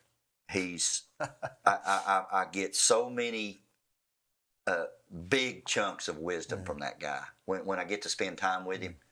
You know, he's been through a lot recently. He lost his wife, and when I get a chance to unpack my week or my day or what's been going on with that guy. And I got a lot of people like that in my life. David's just one that pops in my head. Well, if you got him in one ear and loving good in the other, loving good in the other, I should be perfect, shouldn't I? You're like the worst one of the three. I know. That's a true story right there. I should be a much better man than I am having the friends that I have. But you know, we all walk with a limp. We all walk with a limp, and you know, a guy like David just always sometimes has got the secret sauce. Man, he tends to. He has a calming effect on me. It's unbelievable. Just such a great guy, and you know, his story's a great story. But you know, the whole goal is to grab those nuggets and try to adopt some of the habits, the best habits of the people that we know, and our tendency is to be about ourselves. Try to make sure you're asking how everybody's doing. You know, don't just be sure that people know that you care about them, and regardless of who it is or how small, right? Yeah, and not be the one that's going to laugh or judge or make fun of. Be the guy that say, "Hey, I'm not going to mention that." Yeah, it's a discipline, and you know, it's our tendency is to go the other direction. I mean, it's hard. We need to be purposeful to be better people, and really show that we care. I mean, and there are opportunities to do that. You got rental property. I got rental property. Wes Rogers and I own some rental property. You got a whole lot more rental property than I do. But there comes a time where if you sense that somebody is really trying to get it done, but yet they might get behind, but you know they're trying. Yeah. Give them a little grace. I see it as a partner. Rentals, I see as a partnership between me and them. Yeah. We're just trying to get it paid for. Yeah. It's not a business that I'm trying to not work from. That's right. It's just, let's break even here. That's right. And you got a chance to meet all kinds of different people in there. I got a lady that's lived in one of mine. She's been there since I was 21. You're a kid. Her rent's $265, and I've never gone up. Are you kidding me? Property taxes and insurance are more than the rent. Wow. She's been with you that long? Yeah, no problem. Wow. But I mean, you know, if anybody deserves a discount, she does. That's right. Because she stayed and probably paid faithfully, right? Oh, yeah. Take care of her place. Yeah, that's just not rock the boat, man. I know.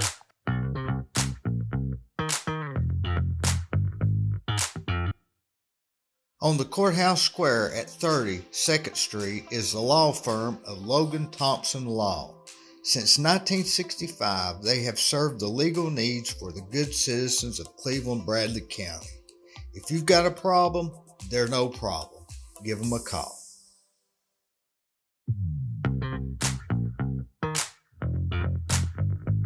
Rental business is a long-term play. And when you look at it as a short-term play, most of those people go out of business.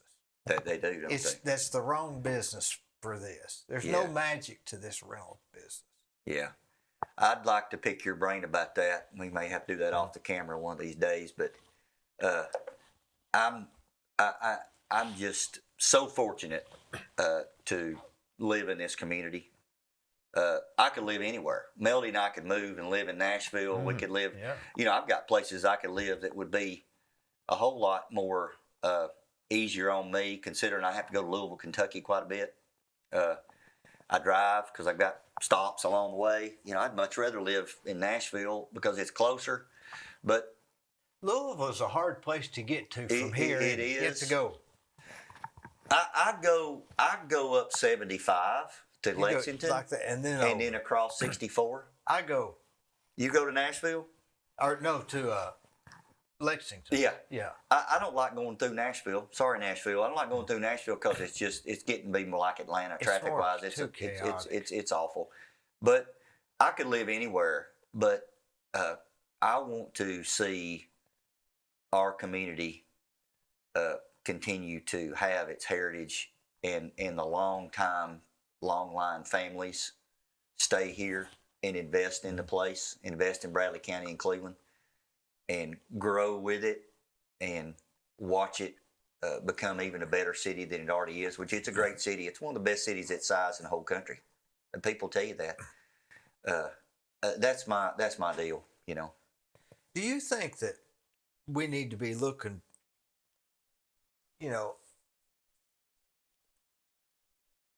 do we need to be thinking more progressive about? I don't want to go sit on the couch and say, "Oh, great, I've made it." Whew. That'd drive me insane. Yeah. I've got to be trying to climb a mountain. Yeah. But it's getting to where I have to create a mountain, a fake mountain in my mind. You know what I'm saying? Oh, yeah. I mean, I don't have to try to make a living no more. I don't have to, I almost have to come up with a fake why. Yeah. But I think a fake why works just as well. Yeah, it does. That's a good question, and it's. I think all of us want to do the quote unquote American dream, right? Mm-hmm. I mean, that's something you hear. We've heard it our whole lives. Our whole life. What is that? What is chicken in every pot? Yeah. How do you define that? Yeah. I think peace of mind is the top of the list of that. And that can come from a lot of different things, right? Peace of mind. And it's different for everybody. Different for everybody. I think we get, and you move on up in age, and you've worked, you've got your sweat equity, you've got a ton of it in a lot of different things. I've got a lot of it in my career. A lot of miles traveled, lots of millions of emails, probably millions of phone calls. We get to that point and we say, what's next? Right. What's next? Yeah. I think I want to be able to do the data. I want to be able to do the data dump. That's my goal. My next thing, one of these days when I quote unquote retire and maybe do something different, I like doing interviews like this just to tell a story. Go to our high schools and talk to the business class and let them ask you questions. Meet up with and a younger business person here in town that's hungry, that's trying to start a business or do a business, and let them ask you a few questions. Become a mentor. Be kind of a mentor. What they call it, a sage. Yeah. The Chinese have Chinese. Yeah. Give back. Culture has a saying for that. Give back, and a lot of people think that's weird. They don't think that's a lost art. They think it's antiquated. They think it's a dinosaur, that type of thing. I disagree. I think we need to be doing more of that kind of stuff. I think we should, and I think there's a way to do that, and there's a healthy way to do that, and without necessarily giving away all the ways you do it to be successful. Some I people wouldn't care. I wouldn't even care to tell them what I think was it, but you don't even know if It's up to them. There's no better. There's not a worse critic of me than me. Mm-hmm. And so it's hard for me to advise somebody when I think I'm not doing it correct anyway. Yeah. So you know what I'm saying? It's sort of like, I think we have to be able to look at where our sweet spot is and what we're really good at, and not try to. For me, I don't want to try to be all things to all people. Okay, if somebody is struggling with how to sit down and have a conversation with somebody, and I feel like that I'm pretty good at that, that's going to be my focal point to try to help somebody out. If somebody comes to me and says, hey, I've got a problem with managing my time, and I'm not good at managing my time, then I don't need to be talking to somebody about how to manage their time. You know what I'm saying? Yeah. I think we need to look at our gifts and our attributes that I believe are God-given, and if there's opportunities to help people out, do it that way. That's how I see it. That's the lens I see it through.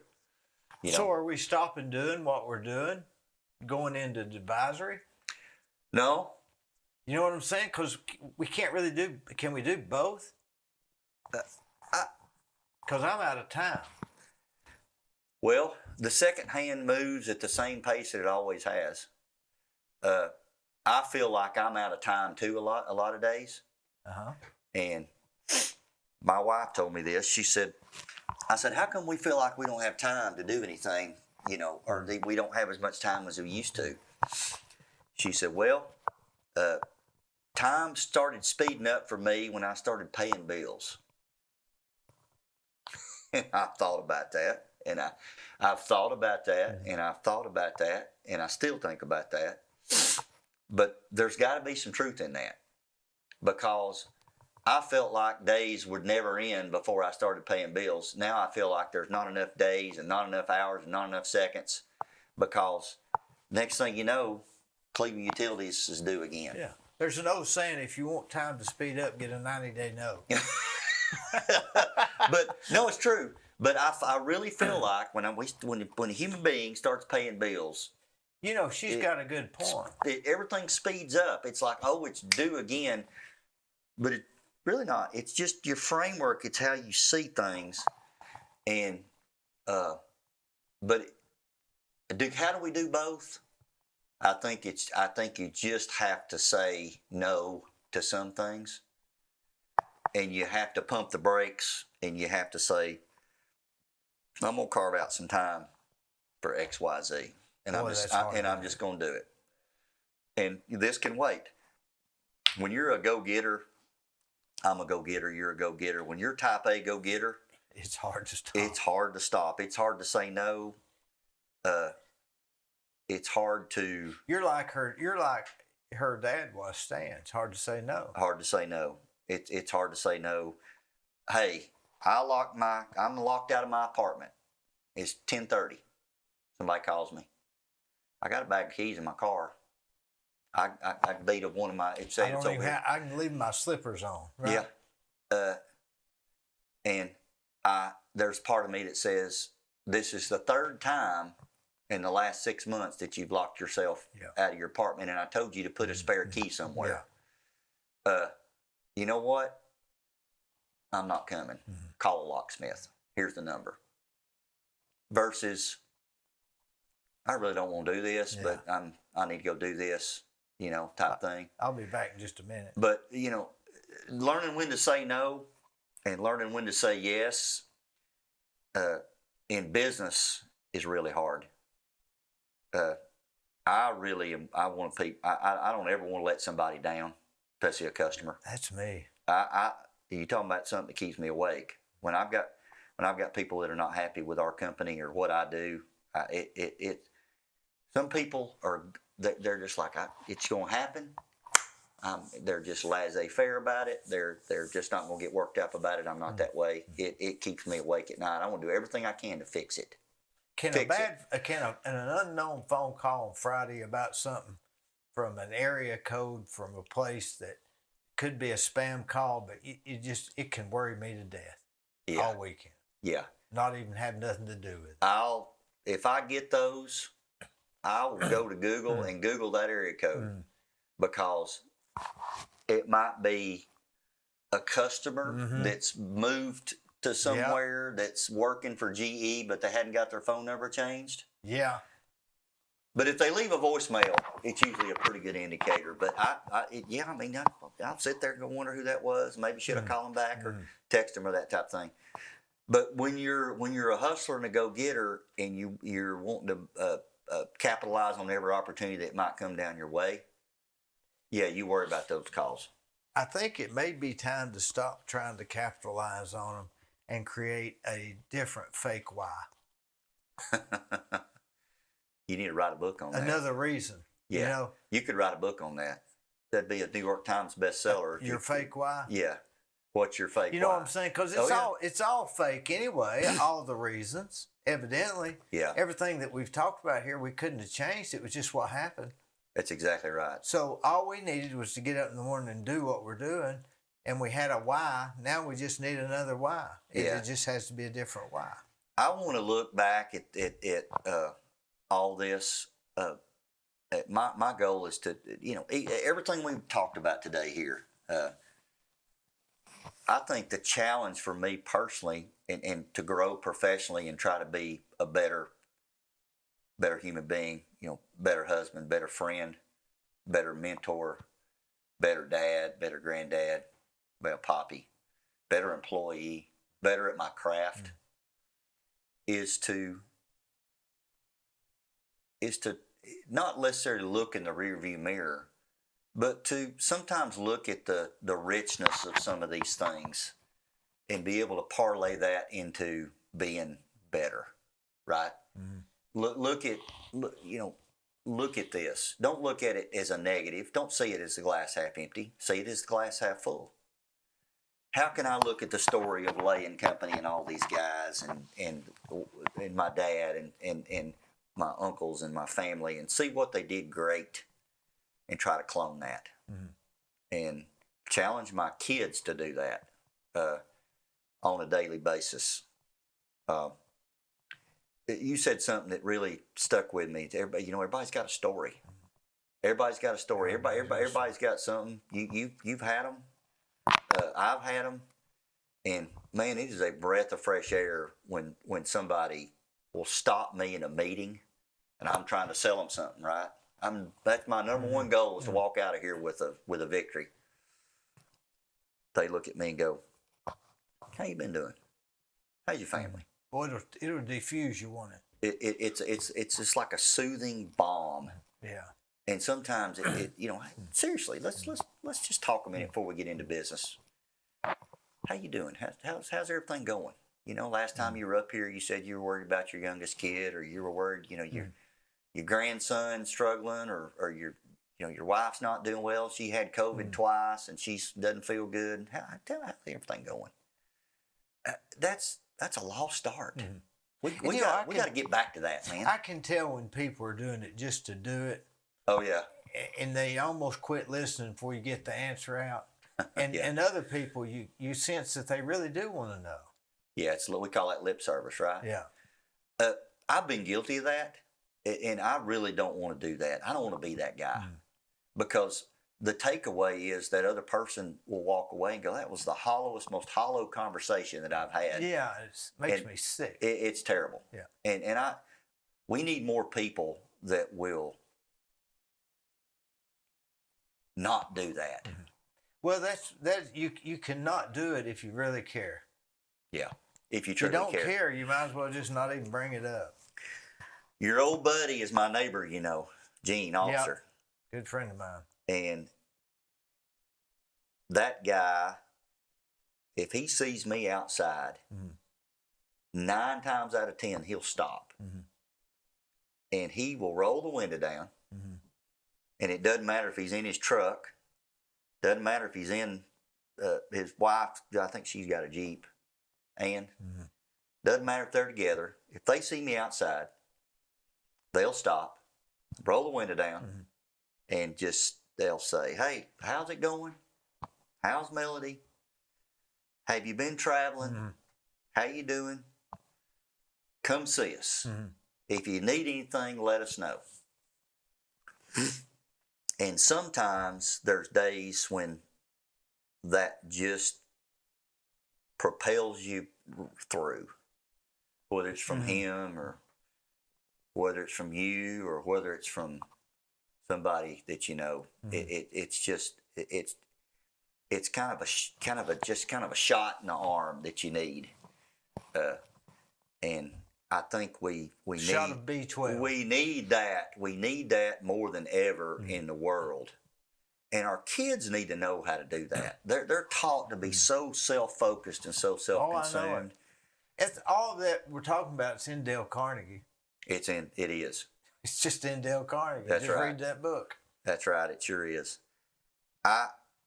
One of my biggest things that I've shared. I went to this class in Atlanta on how to negotiate,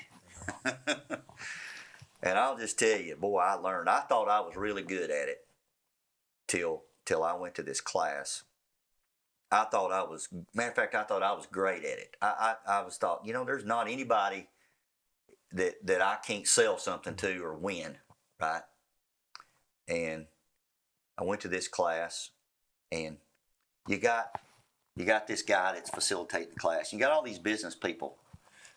Like, you might be there from Burris Construction. Then you got a guy from IBM might be there, and then you got an executive in marketing that might be there. Then there might be a CPA there. Then there might be a doctor. There might be an attorney. There was 50 of us in the room, and they have all these. The whole thing is how to negotiate better, how to learn to negotiate, and they paired everybody up, and I went against a guy from not Dell Computer, Hewlett Packard, HP, and they give you a piece of paper, and one of you is the buyer and one of you is the seller, and in this case I was the buyer and he was the seller, and you have all these facts on a piece of paper that they're willing to tell you about the situation, about the seller. And then the seller has a piece of paper about facts about the buyer. But they don't tell you everything. They only tell you part of what you need to know. Well, this guy that I was up against, it's a competition because you're trying to win. It's basically who cuts the best deal, right? Who could cut the better deal. Who won the negotiation, if you will. And this guy was selling a tractor trailer. He had a trucking company, and he was trying to sell a tractor trailer. And I as the buyer, had bought a commercial warehouse building, and I needed a tractor trailer. And I had all these facts about how much that tractor trailer was worth at fair market value and what I could buy it. But I'll never forget this, one of the things I didn't know is that he had fallen behind on his payments on that tractor trailer at the bank. And I didn't know that. And he needed to sell it really bad. But I ended up offering fair market value for it. But if I had known that he was behind on his payments, I could have bought it for what the bank payoff was. He was willing to sell it for $28,000. I paid $42,000. And I lost that competition. I lost that challenge. And point of that whole story is it was a great lesson on trying to see what might be going on the other side. So there's skills to that. There's other skills. Than I've always thought it was kind of a sixth sense sort of thing. If I had been really good at negotiation, I might have assumed that he was in a position of hurt. And I might have lowballed, because if I had thought in my mind, well, gosh, what if he's in trouble or behind on payments or owes the bank on this? I can even get a better deal. But all I was thinking was, I got to have that truck, because without that truck, I can't start my business. That was the lens that I was seeing it through. And the reason I tell you that story is, number one, it's a good business case study. There's always another side Right. when you're across the desk from somebody. And number two is the biggest human being life lesson is just you don't always know the whole story. You don't always know the whole story. And in fact, you never know the whole story. Never know the whole story. And sometimes being sensitive to that in every, and I know I've made this statement already while we've been talking, understanding that and looking at that guy going, I wonder if he got a diagnosis from the doctor that I don't know about. That day before that was taken. Yeah. Wonder if what happened there. Or I wonder if Dee is not feeling real good. Might have a stomach ache. Exactly. Yeah. You just don't know. And wife just got mad at me. Oh, well, that, you can be in the doghouse. I've got one out by the pool house. I hadn't had to sleep in it yet, but you just don't know. You don't know. And I think that's one thing. We got a lot of people in this community that actually really care about people. And it's a great town, great community. I think your podcast here, your thing is great because you get to talk to a lot of different people and bring a lot of this out. And a lot of things, a lot of the different episodes will take on a different spirit because of the different moods that each other's in. We could come back here the next week and do this again, and it may even be a totally different conversation. That's exactly right. Because it's not scripted. It's just the mood we're in today. As we're talking. And I think I watched one. Did you have Richie Hughes on here? Yeah. Yeah, Richie, he's definitely an interesting he's guy. one of those Jeff Lovingood, David Goodwill's categories. But there's another family that's been in the community for a long time that's done a lot of great things. But I think if you're not learning, you're not advancing, you're not moving forward. I don't want to be stagnant. I don't think we can do that, and I don't think that's healthy. No, and I don't think that's what God has in mind, because it talks about the talents.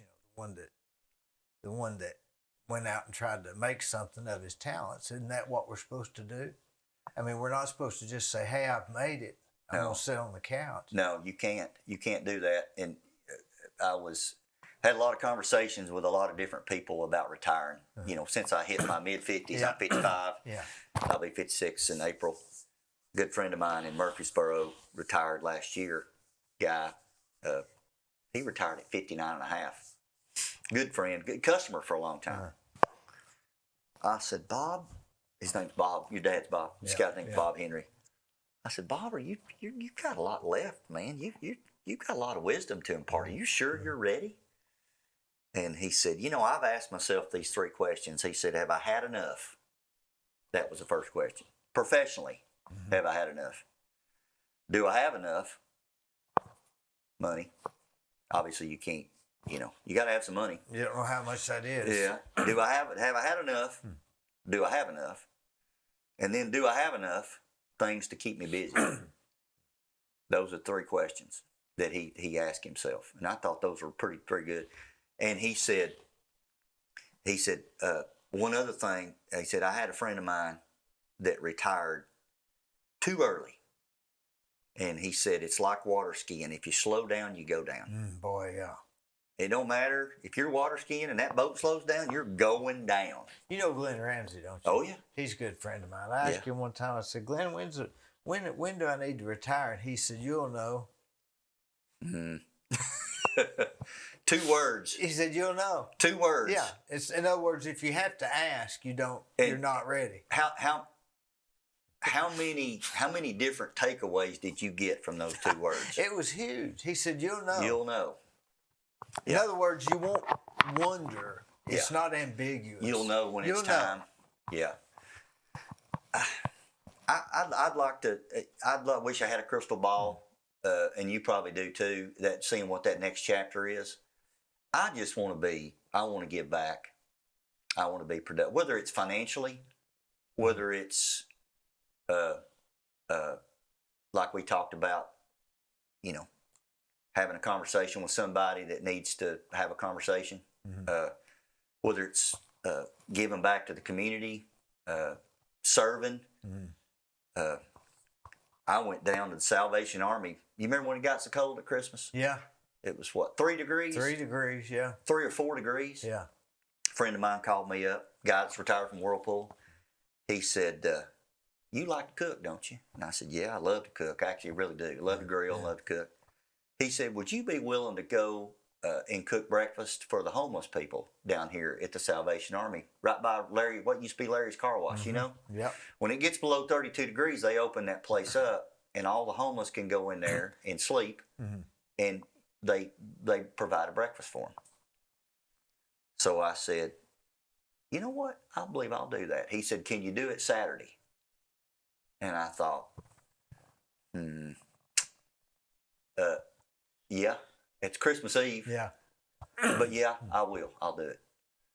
So I met him down there at 6 o'clock, and he says, will you cook the bacon and the sausage? And I said, I absolutely will.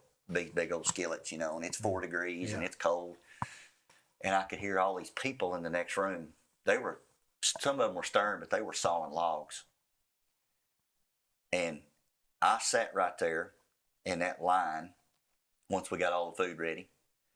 We cooked them scrambled eggs and biscuits and sausage, link sausage, by the way, and bacon and some fruit, coffee, orange juice. And I made them a plate, you know, just a paper plate. And I thought I had these, all kind of thoughts going through my head, of course, doing something like that. And I thought, in the next chapter, this is the kind of stuff I want to do. You were sold. I was sold. I was moved by it. I can't fix all those people. You can't fix them.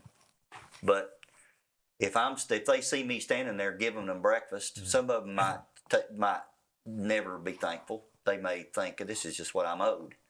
But some of them might. But that's the kind of thing I want to do in my next chapter, right? Little things like that, to be able to give back to the community. I got more out of that in that hour and 15. I think I was there an hour and 15 or 20 minutes. Had you done that sort of thing before? Not that kind of thing. I've served before. Isn't that ironic that he asked you to do that? Yeah, it is. I went on a hurricane disaster relief trip one time to Florida and cut up trees, and that's a little different. This. Yeah. But that's the kind of thing. Look, I don't know. I don't know that I'm turned to do that every day, right? I mean, I've got some things I want to do, take some trips like we've talked about. I want to hike the Appalachian Trail if I stay healthy enough. I'd like to do that too. I'd really like to do that. But I'd really like to have part of my lifestyle to be giving back from time to time when an opportunity arises, doing stuff like that. You know what I mean? Yeah, and the opportunities, if they arrive right now, we don't have time because we got to work. I mean, tomorrow morning at 9:30, you're going to be selling screws to somebody. Oh, right? Yeah, I'm going to be on actually a conference call tomorrow morning with my team. Yeah, and we're going to be talking about our whip. Yeah, I'll be on that phone for an hour and a half. And that's the only thing it's going. And by the time 11 o'clock rolls around, you're back in that mode till Friday afternoon. More than likely. Well, I got to go to Charleston, South Carolina Tuesday. Got to get in the car. But there'll be a day when somebody else is dealing with that. When, as Glenn Ramsey says, when we know. When we know. You'll know. I love that. It's too simple. I was looking for a magical number, a time zone, a thing, and he just said, you'll know. I think I asked him twice, and he said again, you'll know, a little louder than the first time. With an exclamation point behind it? You'll know. Maybe you should print some business cards that just say you'll know on them and hand them out to people. But, that next chapter is, that's my heart's desire, is to be able to have that margin, life margin, that work, that balance, that work-life balance that's so important to human beings. And maybe we don't look at it as a chapter. It's just the rest, how the story has progressed. Mm-hmm. The Paul Harvey thing, the rest of the story. Yeah, how it's progressed. Not necessarily, okay, I'm finished, now I'm starting. Because if we stop thinking about it as a stopping and a starting point, maybe it'll be easier for us to migrate, because if we Yeah. think of it as stopping, we're almost thinking of Lay's Five and Dime closing up. Yeah. So let's think about it in terms of, it's just we've eased into it like an old man into hot water. Mm-hmm. Like boiling a frog, right? That's right. Just You start out ease cold into because it. the frog will never jump out if you put him in hot. He'll Rather jump than out, stop, because me and you may have a hard time with stopping and starting. Because if Yeah. we stop in our minds, Yeah. You got a big motor like me. Yeah. I got a big motor. I've got to be doing something. maybe it just evolves. Yeah, that's a good way to put it. And in an evolution, that is, and some of these things you got a plan, right? You in got your a mind, plan. you You got got the a thing plan. that you think you want to do, and you think Yeah. how it's all going to pan out. It usually never works that way. Sometimes it's way better than you think. Sometimes it's not. I mean, look, I could wake up tomorrow. Matter of fact, let's see, what's tomorrow, Monday? Tuesday, I'm going to my doctor and getting a physical. 2:00. Boy, I went through that period I'm going to get where a I would physical. go get a physical and everything. Yeah. And you get to where they're just going to worry you to death. Well, I'm going to Unless get something's one. wrong with you, just forget it. Well, I man. didn't get one last year, so I'm going. But there ain't nothing wrong with you, right? I don't think so. Well, then why check it? Well, if I found out that there was, then I might have a different perspective on that evolution that you're talking about. Maybe it needs to happen sooner. Maybe I just need to keep on They grinding. say everybody has 2.8 abnormalities. And if you go get regular physicals, they'll find them and they'll worry you to death. 2.8. Where do they come up with that? That's the national statistics. Okay. 2.8, it's divided up by the abnormalities, I guess. Yeah. 2.8 abnormal things that are outside the norm. That's just what your body is. There's nothing wrong. I was told one of them is the fact that I'm my dad's son is an abnormality. I got tickled when it said that. Of course, that was Yeah. just jokingly, but I would look at that as You not never a heard that, defect, but a what do they call that? An Not asset? it's another, or not a defect, but a feature. A feature.